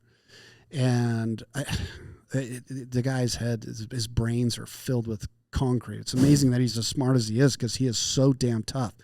I hit him so hard it hurt me right on the beak. And he just kind of like shook it off, and he's like, that's what I'm talking about. And then it was like liver, chin, liver, body shots, and he just like vaporized me. Oh, that was to you? Yeah, that was I thought to that me. was the follow through. No, shit. That was at, finally, he got clipped, and that kind of got him activated. Yeah. Like we were talking about adrenaline response, and he's like, all right, now it's time to work. Let's do it. And I paid for that, but that's, on that day when he was having a rough and stressful day, it was an honor and a privilege to be one of the people that was making his day a little bit better by trying to smash him, only to get completely annihilated by him. He didn't really annihilate me. He's very, very nice, but he did catch me with some shots that probably took a couple years off my life. It's going to be great though for you to see Dana as your boxing coach. Yes. Then progress on to listen, to the global takeover that UFC's become. What an incredible story. And again, you've had your own seat witnessing this, being a local Vegas guy too, and to turn this into now the global kind of enterprise that it is, and just now to be acquired for God knows how much. There's a lot of zeros, we know that. Yeah. But again, you've had your own seat. It's amazing to see, Dana then go on to do this, and it has been really amazing. And again, I see Dana as like a big brother. Like he's awesome. I got a lot of love for the guy, like a brother, for a very, very long time, because he's made a significant impact in my life in training with him, earlier in my years, not only in motorsports, but, that was the seed that was planted in me transforming into a different type of human being that was able to preserve her blood pressure, to preserve my blood pressure, into being able to take really good care of myself regardless of the situation. And, working with Dana was it's something that I smile on every time I look back on it. Like, and I'm so proud of him and everything that he's been able to accomplish. And he's an amazing human being, full of love. He's absolutely awesome, and he's kind of taken me along the ride. I get tickets to the UFC fight. As do I. Every time I do give him as much social love for it as I can. But he's an incredible human being and taking a business that was failing. It was failing, and he injected it with metaphorical steroids as it relates to the marketing component and bringing a lot of passion and love to a sport that was, in my eyes, nobody really cared about it except for guys like you and me. We thought it was awesome, and he got the single mother of 3 in Delaware to enjoy watching a UFC fight, and that's an amazing feat in itself. And he's a incredibly smart guy, and I'm honored and privileged to call him a friend and more like a big brother of mine. But speaking of Dana and all the history that I've had with him when I was younger, he called me several years ago. I think it was 6 or 7 years ago, and he says, "Hey, what's going on?" He says, "You got your truck together. I'd like you to be involved in this thing that we have for Dana White looking for a fight." And I got Matt Serra. I want you to put him in the race truck, and make him shit his pants. And I was Matt Serra, by the way. Matt Serra, right? UFC champion. Yeah, and I was like, oh my God, this is perfect timing, because I was a week away from a race that I was only participating in to test a new powertrain component that we had. It was a straight cut gears transmission. We were trying to get the wear and tear figured out and all that, and the converter and all that. I was like, this is perfect. I'm testing in a real race in a week. And it's not really important how I do here. If you want, we can put him in here for half of the race. It ended up being 127 miles. And he starts laughing. Like, dude, you're going to get some content from Matt being in the navigator seat. He's going to go bananas. And he's like, oh my God, this is perfect. So they show up. Now, mind you, Matt Serra has never been in a race car at this time. He does not know what it's like. And a race car. Not a race car at the time. Now he's in $1 million piece of equipment designed to go through bumps 4 feet tall at 115 miles an hour. So there's a certain component as it relates to it. It kind of, to some people, like when I take people for rides during test sessions that have never been in it before, I never get anybody that's scared. Like I go and first they get buckled up in all these harnesses and the helmet and fresh air and all this stuff, and they have adrenal response. They get scared. They're nervous. They're like, I put it in first gear and I leave relatively hard. They're terrified, and then I put it in second gear, and they're completely scared, out of their minds. And second gear is 65. I start in second gear. But this isn't they think the thing's going to explode because of the stuff that I'm hitting at the speed that I'm hitting. What they don't know, and they're about to get an education, is this is an area where I usually go 115 miles an hour. I'm more worried about aerodynamics than the size of the bump. And, they get confused. They're like, how are we not dead or upside down and on fire yet? And I know this from taking so many people for rides. They never get scared. They get confused, and they kind of, some of them get nauseous. A couple people passed out or had panic attacks and throw ups. And he told me, Matt Serra's coming. I'm like, oh my God, dude, he's for sure he's going to lose some weight on this ride.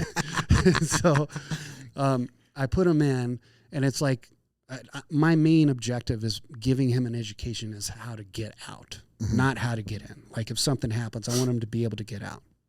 So I give him an education in that. This is on race day. He's in an actual race where it's not really important to me. Like I said, it's more of a test session. And we get going, and he's you hear everything in the intercom, despite the $95,000 race motor. You can hear everything that they're saying, so you have communication. And we get 15 miles down the road. He's like, how much longer am I in this? Oh, we've only gone 15 minutes. He's like, oh my God, I feel like I've been here for an hour and a half. Wow. And then he started to process a little bit and settle in his own and accept what was happening. But he was still like freaking out the whole time. They got amazing content and video and audio from it. And then he's like, BJ, I'm not feeling so good. I'm like, don't worry, we're only 20 miles away. And we got to like 6 miles from the pit. And again, we're going through washes and jumping over stuff at 110 miles an hour and flying sideways and landing on 2 wheels, and it's all mayhem. You know, and I'm it's a test session, so I don't really care if I break something. Mm-hmm. I'm trying to drive the thing harder than I would in a race, which for somebody that's never been in a car, it had to be, you know, going into outer space, terrifying, traveling bro. to time or something. It's terrifying Yeah. for him. And about six or 7 miles before we get to the pit, I just hear like bubbles in the intercom. I hear like all these bubbles and like all this fluid and like waves crashing in, you know, ocean waves crashing in and white caps and stuff. And it was all him just filling his helmet up with vomit and soup and stuff that he ate for the last 6 days. You didn't stop though, right? No, you didn't. I'm like, I'm sorry, bro. You're gonna have to deal with that. I'll get you out of the car as soon as I can, you know. But he's like, after he's like, he was thrown up for a good, you know, 3 or 4 minutes, and then he's like, okay, I feel so much better now. You know, like he finally got settled in to where he was good to go. But Dana, the whole time from the time that they showed up to the time that I got him out, I saw him in the pits. I'm still in the race truck getting ready to leave with my next person that's hopping in. And he's like laughing his ass off because he's just covered. Sarah's like covered in material that he's consumed. You know, like, it was really, really funny. But yeah, I've had a very good relationship. It was very, very good relationship with Dana over the years, and I became friends with Matt, Sarah, and it was a really awesome episode of Dana White looking for a fight several years ago. So I've had a good relationship with Dana over the years. Like I said, I love the guy to death, and he's awesome. That was a really fun opportunity. That was a perfect timing to be able to make that happen, which was cool. I grew up anti-confrontational, like in middle school and high school, and I used to get bullied a little bit. And I got beat up a handful of times, and then finally I was like, you know, this shit, I'm going to go. All these kids that are on the football team, the wrestling team, all these guys are, you know, that are head smashers. You know, when you go to parties, those are the guys you want to befriend. My friends. Yeah, exactly. Yeah. And I was like, I'm going to go hang out with these guys. I want to learn how to, like, you know, be a tough guy like these guys, because I'm not. And I don't like that at all. I don't like being fragile.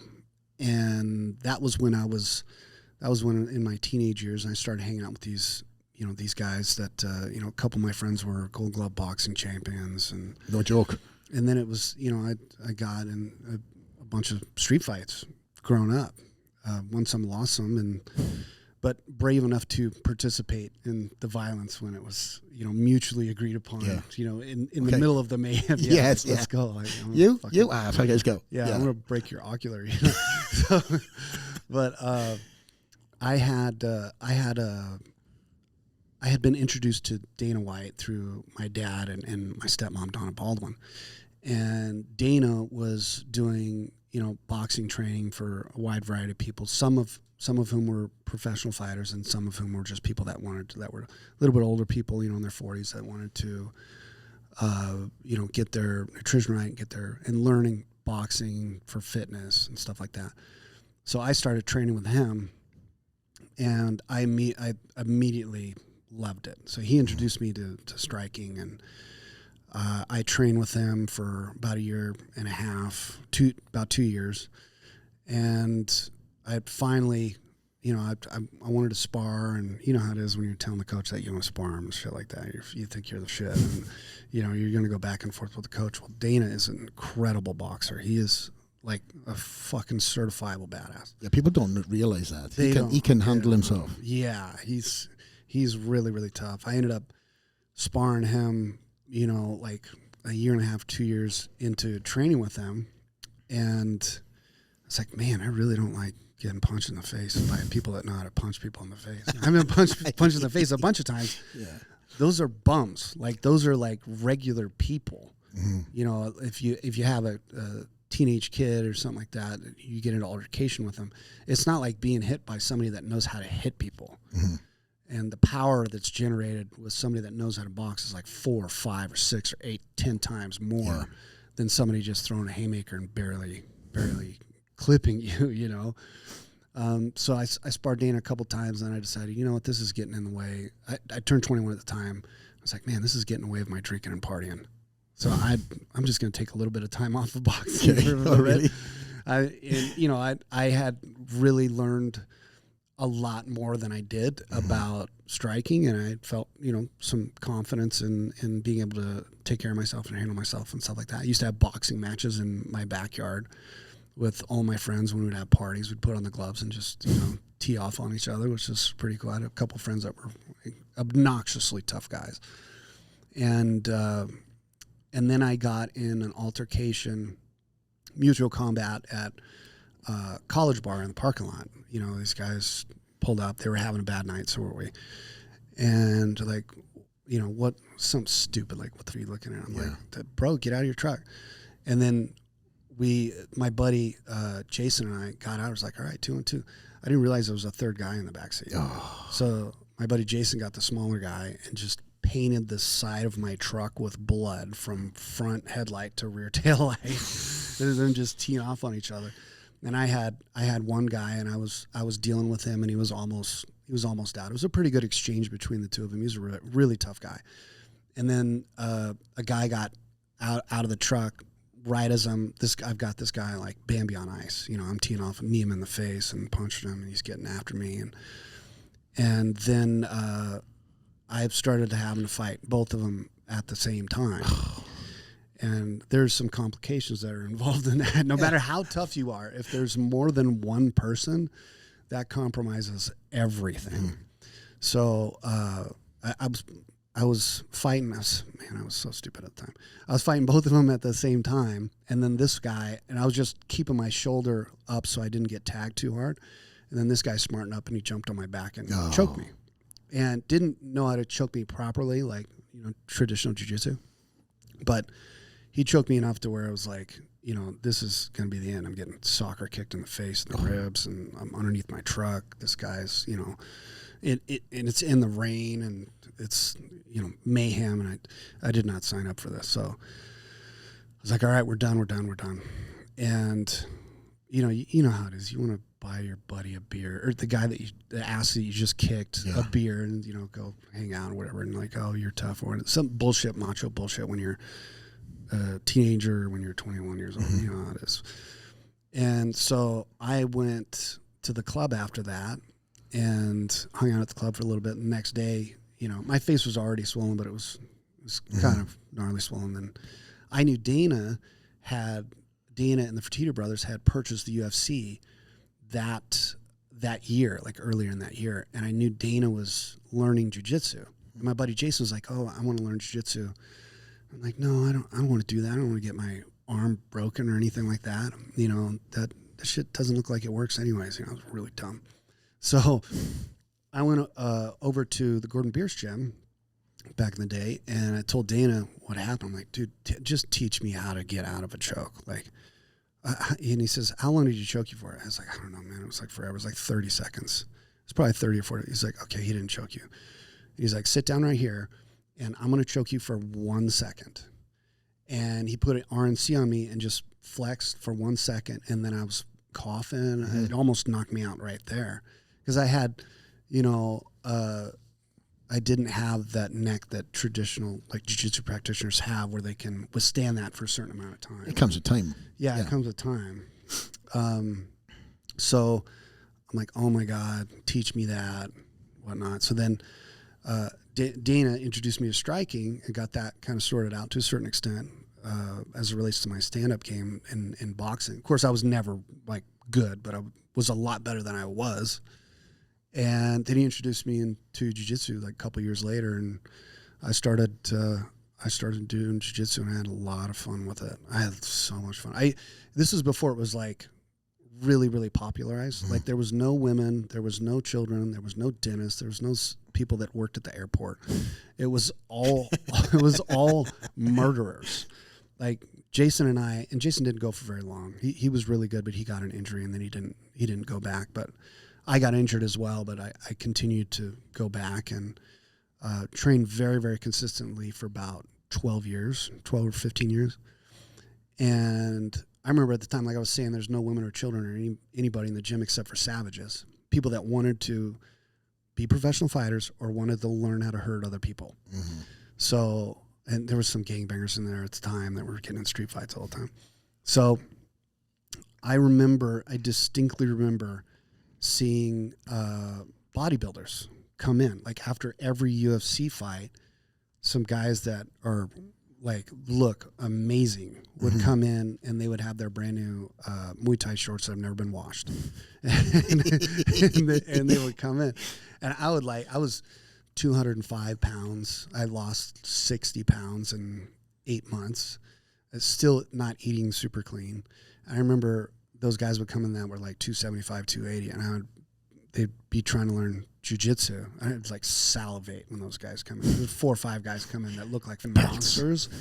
And and I was like, this was even me as like a white belt, but I was a seasoned white belt and a blue belt. Those guys would come in and I would just pull them apart. It's like the best feeling ever, rotating on an arm bar that's an arm that's bigger than your leg. All this vascularity. Like, I'm taking this thing home with me. You know? On the shelf. Yeah, I don't need to work out. I'll just take this arm. So that was a lot of fun. Like I said, that was back when there wasn't really very many people doing jiu-jitsu. It was only the murderers that were doing it. And now it's become very, very popularized, and a lot of different people practice in mixed martial arts and jiu-jitsu, which is really, really good to see, because I get the vibe, like, when I was a kid, there was violence. Like, Same. yeah, so, like, in the bars, in nightclubs, somebody bumps into somebody's girl, somebody had some issue with their girlfriend and they left with some other guy or something like that. That guy's roaming around looking for a confrontation to make himself feel better. There was a lot more of that when I was a kid. Now there's not hardly any of that. And I think jiu-jitsu is responsible for that, because everybody knows you don't know who you're with. Like, That's true. I'm a seasoned D-class purple belt, but I'm still a purple belt. It's pretty good. It's incredible, man. And, purple belt. Thank you. Yeah. And I should have been black belt like 8 years ago if I would have been a little bit more consistent. But I have, I'm a purple belt, and I have, like, right now when I go back, I have people that are 135 that I outweigh by 80 pounds. People that are 135 pounds that pull me apart, And I have, I've rolled with women that are brown and black belts that, when I roll with them, it's like I'm feeding a baby to a bear. It's just like, and I'm a purple belt. It's not like I'm a white belt. Yeah. I know my shit. And, I have people that pull me apart. And it's a really, really good feeling getting destroyed. Yeah. That's, for me, that's been a good feeling. And it's also a good feeling destroying somebody that's bigger than you. Like, you can tear this guy's shoulder apart, or tear this guy's bicep, or choke him unconscious and take his clothes and wallet and his shoes. Were you looking at my arm for? You were looking at my forearm, then salivated. You're like, can I have that? Can I take it home today? Well, obviously we have a lot of mutual friends in the MMA world that you've trained with. Talk about Savage Row. Who have you been able to train with over the years, and what have you learned from them that you've put into your your motorsports world? Well, I've been very, very fortunate back in the day, 10 years ago, and even more than that, where, like I said, there was nobody in there but savages. There was nobody in there but savages. I've rolled with Forrest Griffin, Diego Sanchez, Joey Stevenson. I've rolled with people for 5 years that were on the Tough Enough show, on the UFC show. Yeah. Poster boys for the UFC. Yeah, poster boys at the UFC. And, I've gotten pulled apart by 95% of them. But there's also some of them, when I was really, really good and really clean with my no-gi game, that I've, sunk chokes in on and gotten arm bars and leg locks and stuff like that, where that feels really good. Like that dude is on TV, and I submitted him on Tuesday. You know, Yes. that's Telling the whole bar, right? Yeah. I've joked, okay, BJ, okay, we understand. Exactly. Sit down. Get this guy to fucking... No, I have a picture. No, no, it was, you know, back when my no-gi game was really tight, those are really cool memories that are tattooed in your brain for forever.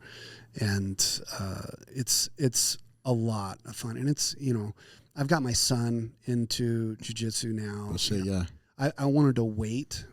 You know, he's 15 now, and I didn't want him to be in the kids' jiu-jitsu class. Really? I really didn't.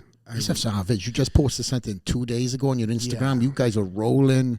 He's putting some Yes. stuff on you just saying that. He was. He really can't do that. He can't beat me. No matter what happens, my son will never be able to beat me because I have funneled all of my knowledge into him. It's really, if he beats me, it's just me beating me. You know what I'm saying? Because I've crammed all this information into him, and I've been like his private instructor for a year and a half, 2 years. Really? Huh. And so he's had an accelerated rate of learning. You know, I've showed him all, you know, certain stuff that nobody uses anymore that has worked well for me, and I've been able to explain stuff instead of somebody that just goes to class and then they come home. They go to class and they come home, or they study some videos. You know, I've worked with them in the living room or in the garage or, you know, here, there, wherever, where he's had questions that I've been able to answer. And as you can see in the video, like I've answered most of the questions, and now it's like he's starting to educate me in certain aspects and certain positions, which is really, really cool to see. You know, and I love people that are like, oh, he's gonna be beating you soon. Like, that's the idea. It is my job as his father, as somebody that knows about violence, to train somebody that can kill me. And my objective is almost met, and I can't wait to the day. There's, oh, you know, better watch out. You know, he might get after it. That's the point. I want this to be able to tear me apart like a sheet of paper. He's my son. That's my job. You know, so I'm very, very grateful that he's taken an interest in this in my life. And there's one thing to be said, like, no matter what room you walk into, the juice is not worth the squeeze if there's somebody that wants to have some type of confrontation. And being able to, you know, assert yourself and be able to create a situation where you're one of the more dangerous people in the room because you have a certain, and I'm not saying that I'm like Chuck Norris or anything like that, but I'm a lot more dangerous than I used to be. You know, and that's the idea behind anybody that practices jiu-jitsu, is to be able to kick their ass yesterday. If they can go back in time and fight the person they were yesterday, they could beat their ass. And that's the entire idea of jiu-jitsu, is to become a better version of yourself and able to handle physical conflict better. And to be honest with you, people that practice jiu-jitsu are the most peaceful people in the world. They never get in fights. I'd agree to that. They never get in fights. They're fighting every week. Yeah. You know, 3 or 4 times a week in the gym, so they don't have that switch where they have a gnarly temper. I've only known like a few fighters, probably in all my years of training. I've known like 3 fighters that had a temper like that.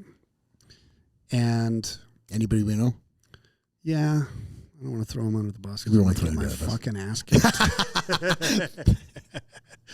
But yeah, it's you know, when you can train, I'm very lucky to be able to convey all this information to my son. Like, okay, this, and with driving, right?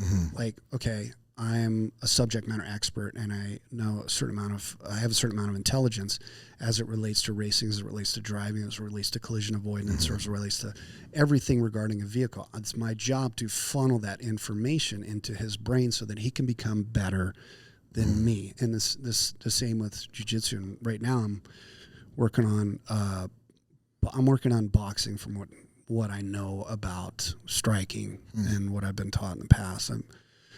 I'm not a very good boxer, but I know more than I did, I know more than I did at his age.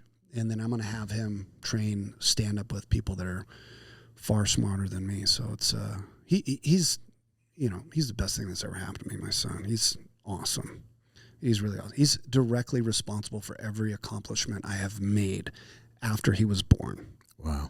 Because I want him to look back when he's older and be like, that's my dad. He was a stud. My dad got down and he was a champion. I want him to have that idea of me in his head. And the same with my daughter. Of course, she's not old enough to strangle yet, but she'll get there. Yeah. You've spoken very highly of your kids, and that's something, we spoke about as well in Utah. That is the foundation of everything. That has been the drive for us too, right? Because I think you get to a certain point in life where you might start ticking off the boxes, and then it's like, where do I get this external fifth gear from, sixth gear from? And I found that when I found out my wife was pregnant, and then when physically I had my child, I was like, wow, it's not about for me now. It's not about for my wife. It's about this precious bundle of joy that I've brought into the world. And it's the same thing I'm living in right now with the new chapters I'm doing with my son. He's just walking around. Best thing in the world is hearing dada first thing when I walk through the door. And that is a constant reminder of my whys on the hardest of days, or when things are not going to plan. I know that is going to plan. That is the image of, it's the better version of what I wasn't able to have as a growing up kid. I've now pouring into my kids to make them a better version of myself. And I know, and I see, and I've heard that it's exactly the same thing for you, BJ. Yeah, awesome. 100%. And I wasn't always there. I had, a little bit low confidence. I didn't want to become a father. And the woman I was dating at the time, Nicole Lee, we're still very, very good friends. It's his mother. It was a negligent discharge. He was not planned. And can you explain that for me? Scene by scene. And I was very different than I am today. And when that happened, and she's like, I'm pregnant. I was like, dumb. Okay, you never wanted to have children, so when are you going to jump out in traffic or throw yourself down the stairs? I was like, I'm not ready for this. Let's not do. I was savage. You're a wild man. Yeah, I was wild, and I probably wasn't that nice of a person back then. But she was like, we're going to do this, and it's good, and it's okay that we're not together. And it was an accident. We're going to maintain our friendship and our relationship, and this is going to be good for both of us. And she was right. She was right. So credit where credit's due. She's a fantastic woman, and she's awesome. And she's an awesome mother. And I have my daughter with her mother. It's a different mother because, I like to spread the love. She's an amazing woman as well. I'm very, very lucky that I have two fantastic people that I share parenting duties with my daughter and my son. So I'm very, very lucky, and they both still take really good care of themselves. Yeah. So that's nice to see too, and it's been this the single most impactful thing in my life as it relates to a performance enhancing component is my children, my son and my daughter. They're what makes me really, really happy spending time with them. Love it, bro. Love Thanks, it, brother. Going back to the mindset thing, Mm-hmm. BJJ, obviously as from the outside in, obviously being a fan of the sport, I'm mentioning athletes that are some of the most calmest and nicest people you could ever meet, but absolute murderers, right? That mindset. How much has it transitioned into the motorsports, and now, these new chapters in life with the ballistics and the shooting? Because maybe I'm a little privy to some conversations that have gone on behind the scenes, but people have told me you are not only the GOAT in your category, Thanks, right, brother, but also you're an incredible marksman. Yeah, dude. How does that come about? That's that's a great story. That's from my son. My son's directly responsible for that as well. I've always been, really, really good shot, but as it relates to being very interested in defensive tactics and combat handgun tactics. That stems from a situation that I had with my son when he was 1 year old. I was taking him to lunch. So he's in his baby seat, and I had an altercation in traffic where somebody was telling me to pull over. There's a bunch of guys in the car yelling that they were going to kill me. I was like, I'm BJ Baldwin. I'll just bounce. Let's bye. Yeah. And I had I was driving a supercharged F-150 that made about 500 horsepower, but it's not that hard for me to run away from anybody behind the wheel. So I had like 5 miles of range left. So I didn't have any fuel. And with that big blower on the top of the motor on the intake manifold, it just rams fuel into there. So if I tried to run, I'd end up not very far. Got you. So I'm like, okay, I have my firearm in here. It was actually in my other car at the time. I had a Mustang at home. And I had left it in that car.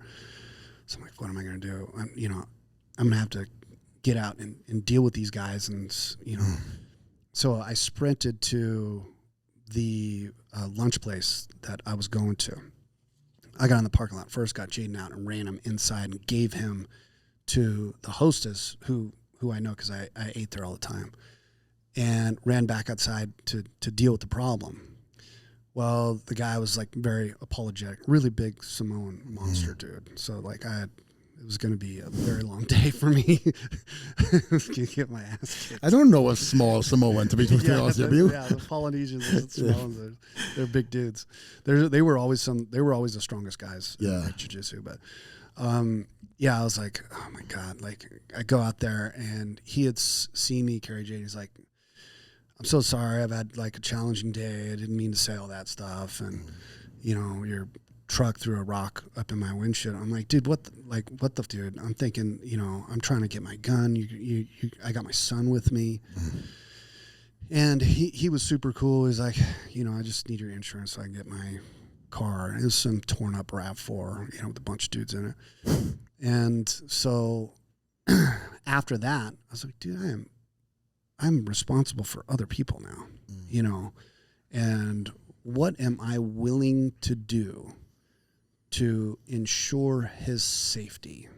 And the list is long and distinguished of violence that I would participate in order to make sure that he maintains blood pressure. So after that, I already had my concealed carry permit, but I started carrying all the time instead of 50% of the time. And I started doing defensive tactics training, started going to classes, watching videos. I had challenge coins that I end up, certain challenges for being able to do like an exercise in a certain amount of time, like one shot on C-zone steel in under a second, like draw and shoot in under a second, then draw and shoot twice in under a second, then 3 times in under a second. And I'm one of the few guys in the country that's done 4 rounds in under a second at 5 yards C-zone steel. Yeah, it's close. It's only 5 yards, but it's fast. So that is, think of a second. It's already done. Yeah. 4 rounds. 4 rounds in under a second. In the second that I've not even finished that last sentence. Yeah. Yeah, 9700s. So that was, I think I went through 26,000 rounds trying to get that coin. They had to make another coin because it was Barrett Fawbush, True Exodus. I trained with him for quite some time. And he had a bronze, silver, and a gold coin. Gold was for 3 rounds in under a second. He ended up making a few black coins. I think there's only 3 people that did it. And he was one of them. I was one of them. And Jared from Tier 1 Concealed was the other one. He's probably the best defensive tactics shooter in terms of precision that I've ever seen.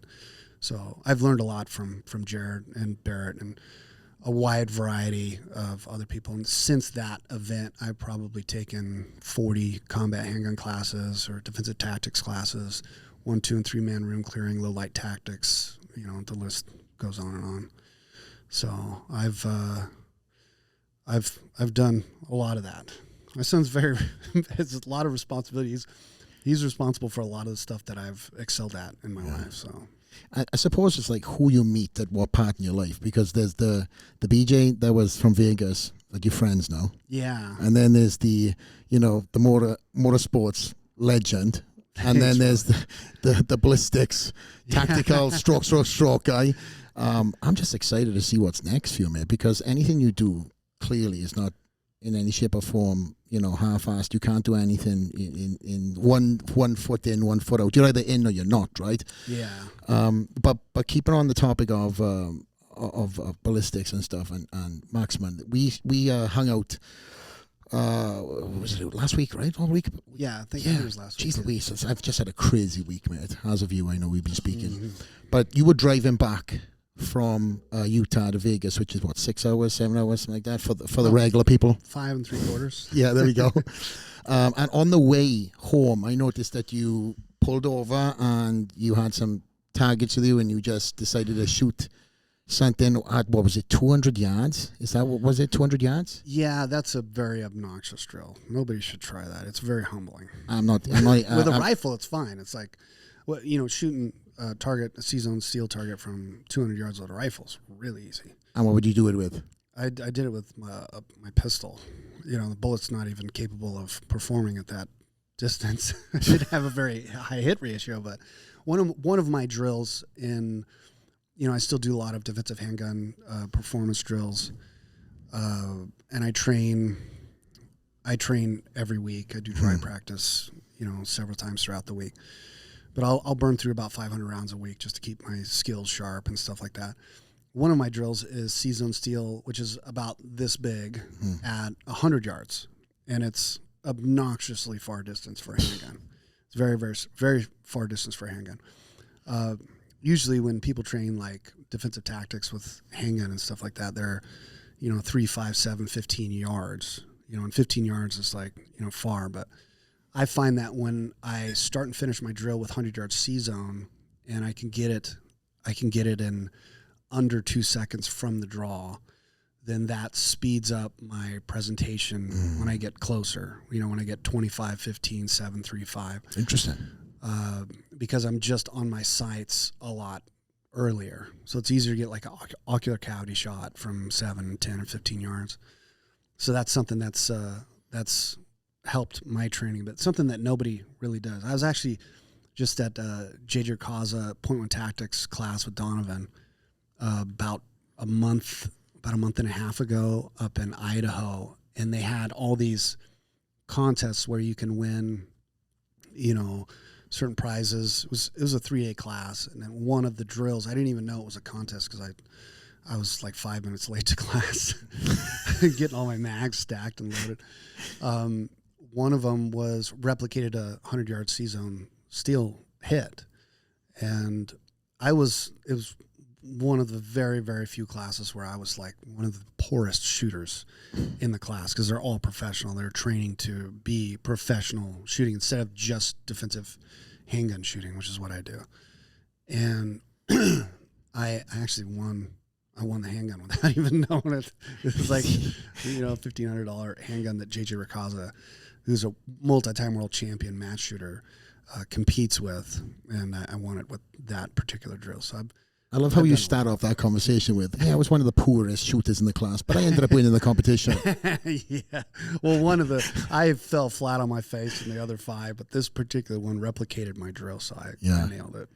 I know that has served, your life. It's defended you in a situation. You're in Las Vegas, which became big Vegas news, and you and I spoke about it. That was a story that truly saved your life and the person that was with you. Yeah, that was a unique situation. Never in a million years would I dream that would happen. As somebody that, that practices that, you're also very, very aware of like where you're at, what time it is, where like it is. Should you be at this place at this time? I was in a good neighborhood when I got in a gunfight 3 years ago. So it was a couple weeks after COVID, and everybody was crazy. I think it was a month after the COVID lockdown started, and everybody was up in arms, and there's mayhem, and there's home invasions, and there's muggings and all this stuff. All the bad stuff kind of went on rice because nobody had any money. So people that were on the edge of doing bad things but trying to keep their life together were kind of dipping into here to pay their rent or pay their mortgage or whatever. So I had went to In-N-Out Burger down the street. I was busy doing something. I don't even remember what I was doing, but I do remember this. I was like, man, I haven't eaten and I'm starving and it's super late at night. It was, I was staying up late at that point because all this stuff was going on.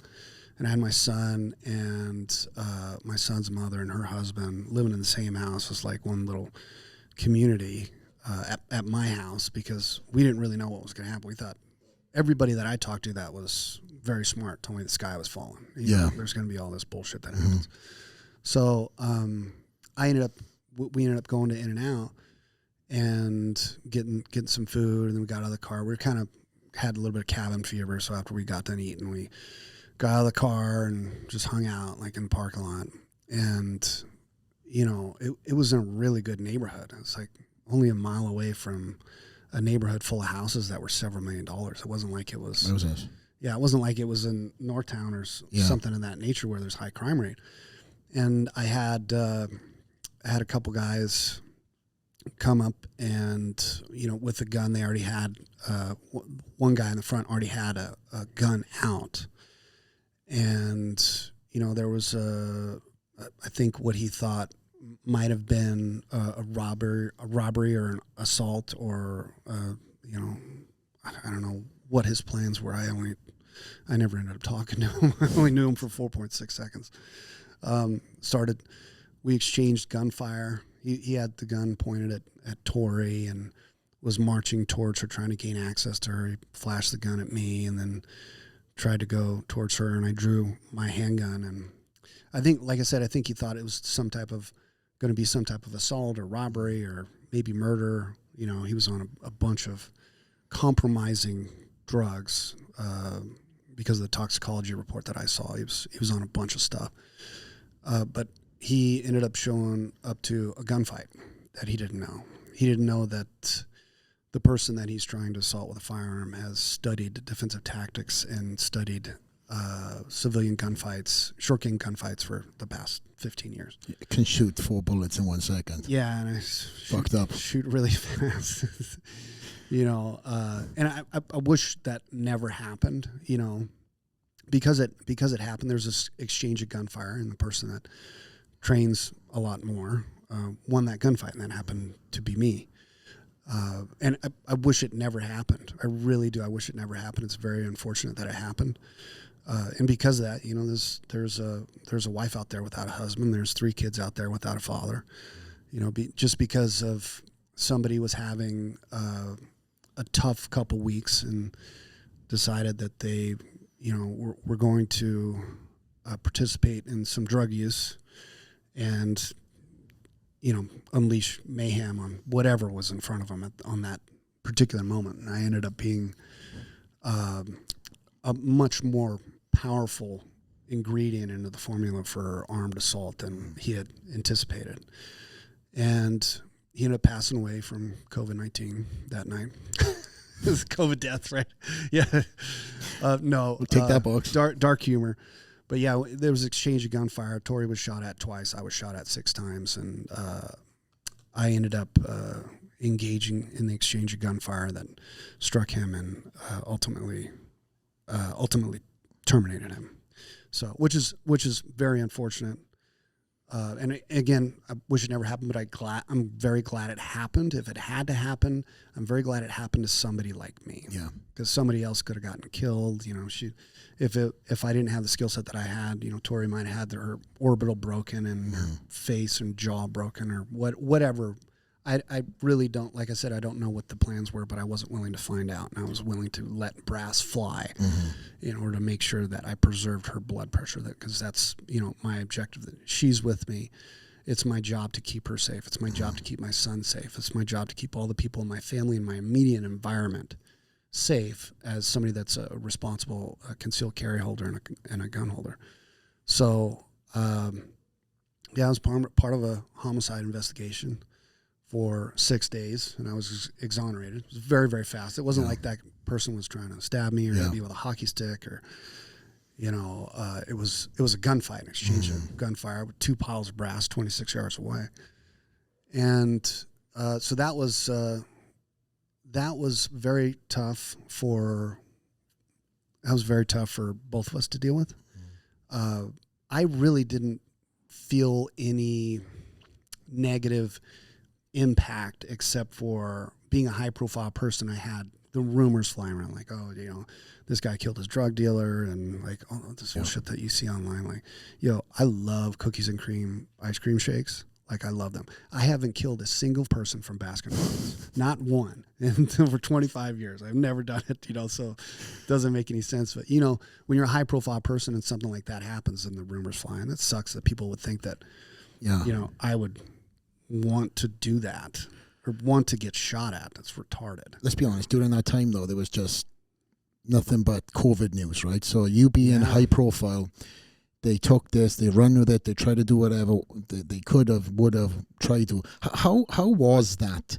Because again, if I was sitting in your shoes, circumstance just happened, and if that wasn't enough to deal with, collectively, then you had to read some stuff online by trash bag magazines, and that was the only thing that was on Google for nothing about my motorsports. It was motorsports, whatever, exchanging gunfire and all. They even put it on the news. They called the guy that that tried to kill us both a victim of the. They did all up. Wow. So they have a very challenging job.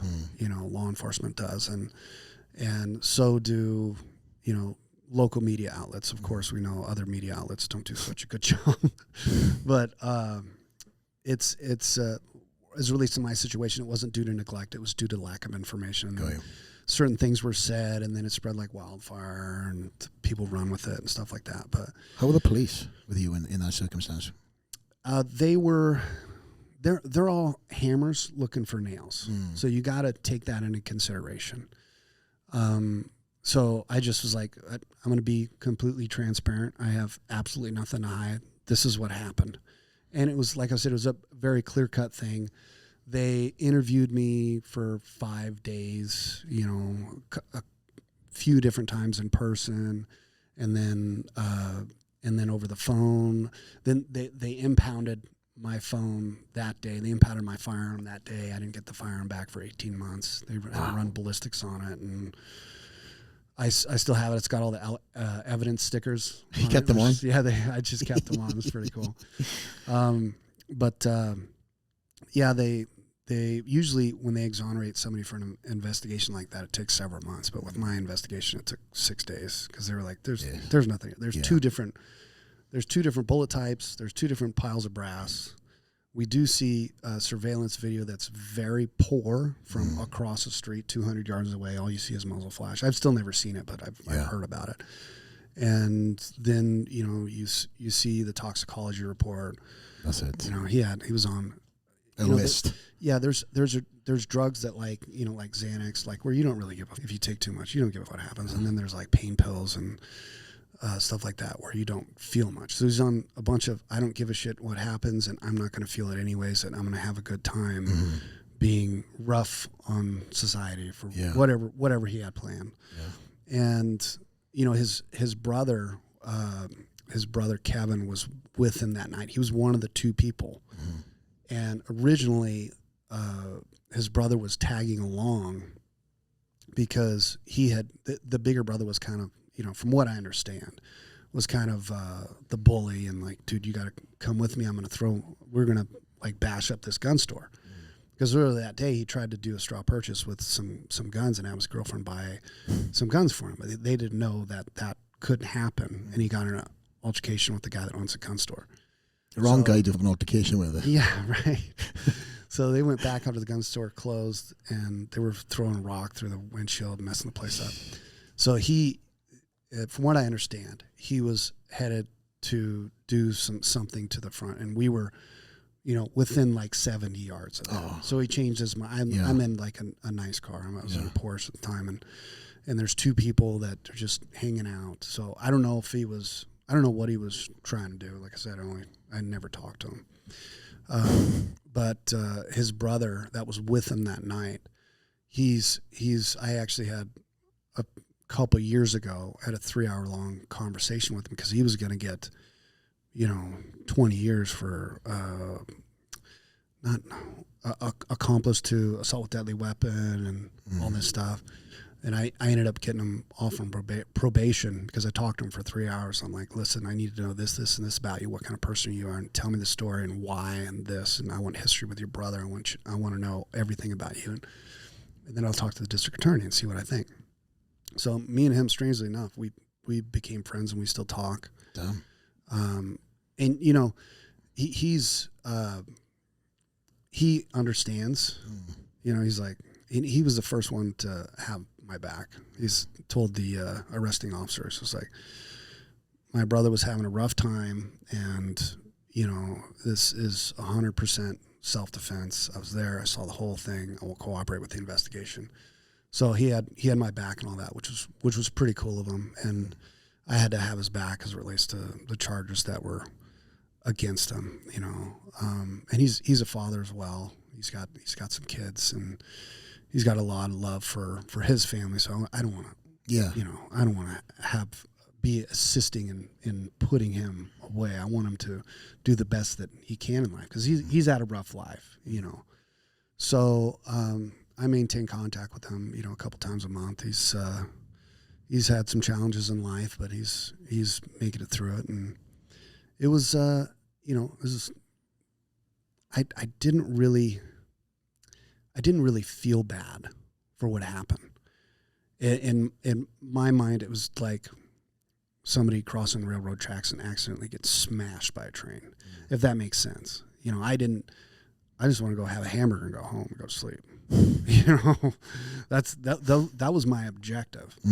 And I would rather it not happen. But like I said, if it had to happen to somebody, I'm glad it happened to somebody that was very well trained and can handle the situation without somebody getting seriously hurt, injured, or killed. So.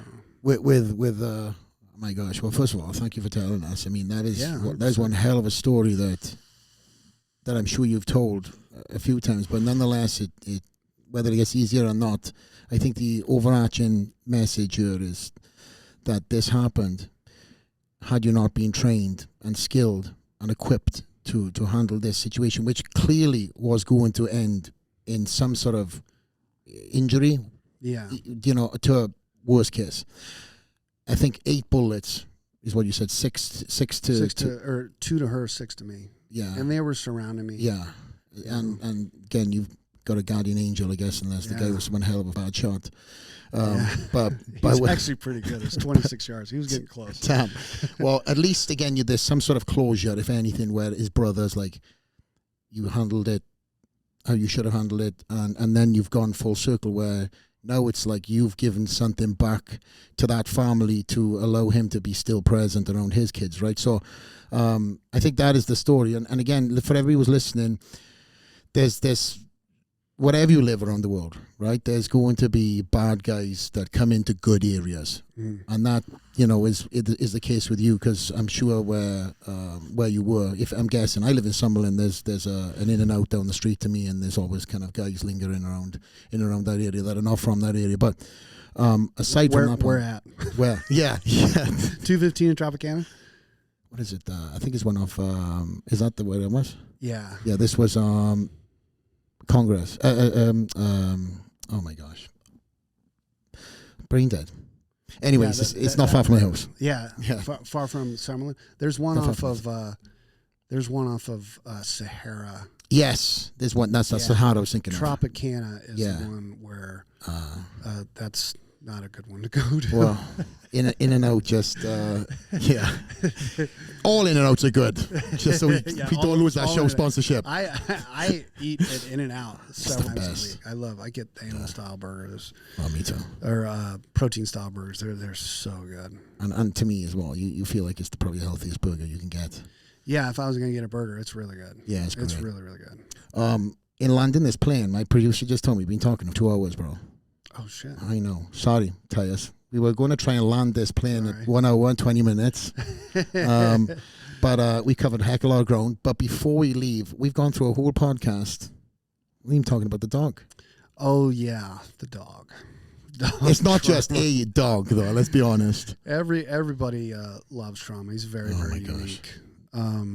He's my pit bull. I don't know if the camera can see him. Can you see? There we go. There He's come up. There he is. He's like, Dad, we need to set in and out. Can we go there? Yeah, you say what? Yours went up. Trauma's seen and had more photos with celebrities than any other dog that I know. I'd be honest with you. When we were talking about that off air, we need to get some consciously remember to take photos. I will. I need to do that. He's a very good dog. I got him from DDK9 in New Hampshire, and they breed like he's the smallest one in the litter, and he's still over 90 pounds. I got 9 puppies at home that I bred him about 3 months ago or something like that. So I got a few of his offspring at home, but he's a fantastic dog. He goes everywhere with me, and not really because I need him.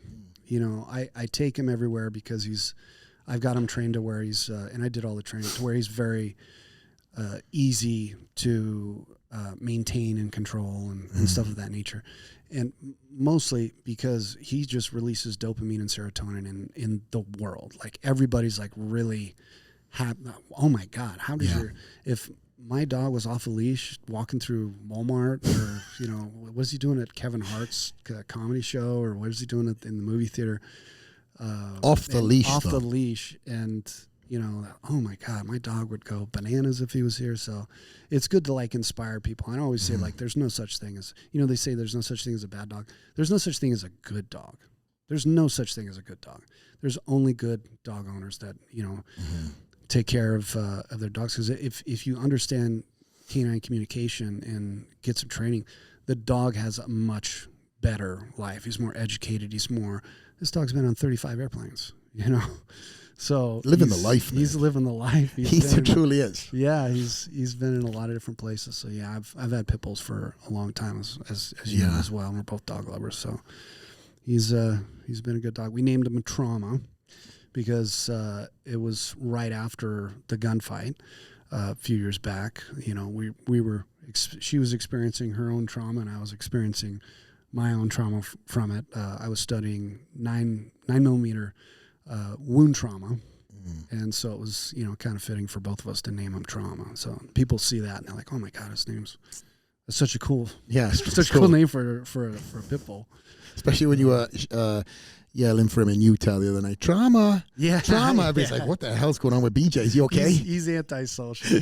No, he's a little bit antisocial. So the first time, for the viewers, that I met Trauma in the flesh, outside of seeing photos of this incredible, I would say, human in a dog, let's be honest, was when we all ate at Barry's in Las Vegas. Shout out to Barry. And there comes BJ into the restaurant, which for everybody who has seen, or have heard, Barry's is probably one of the best steakhouses in town. I say the best steakhouse.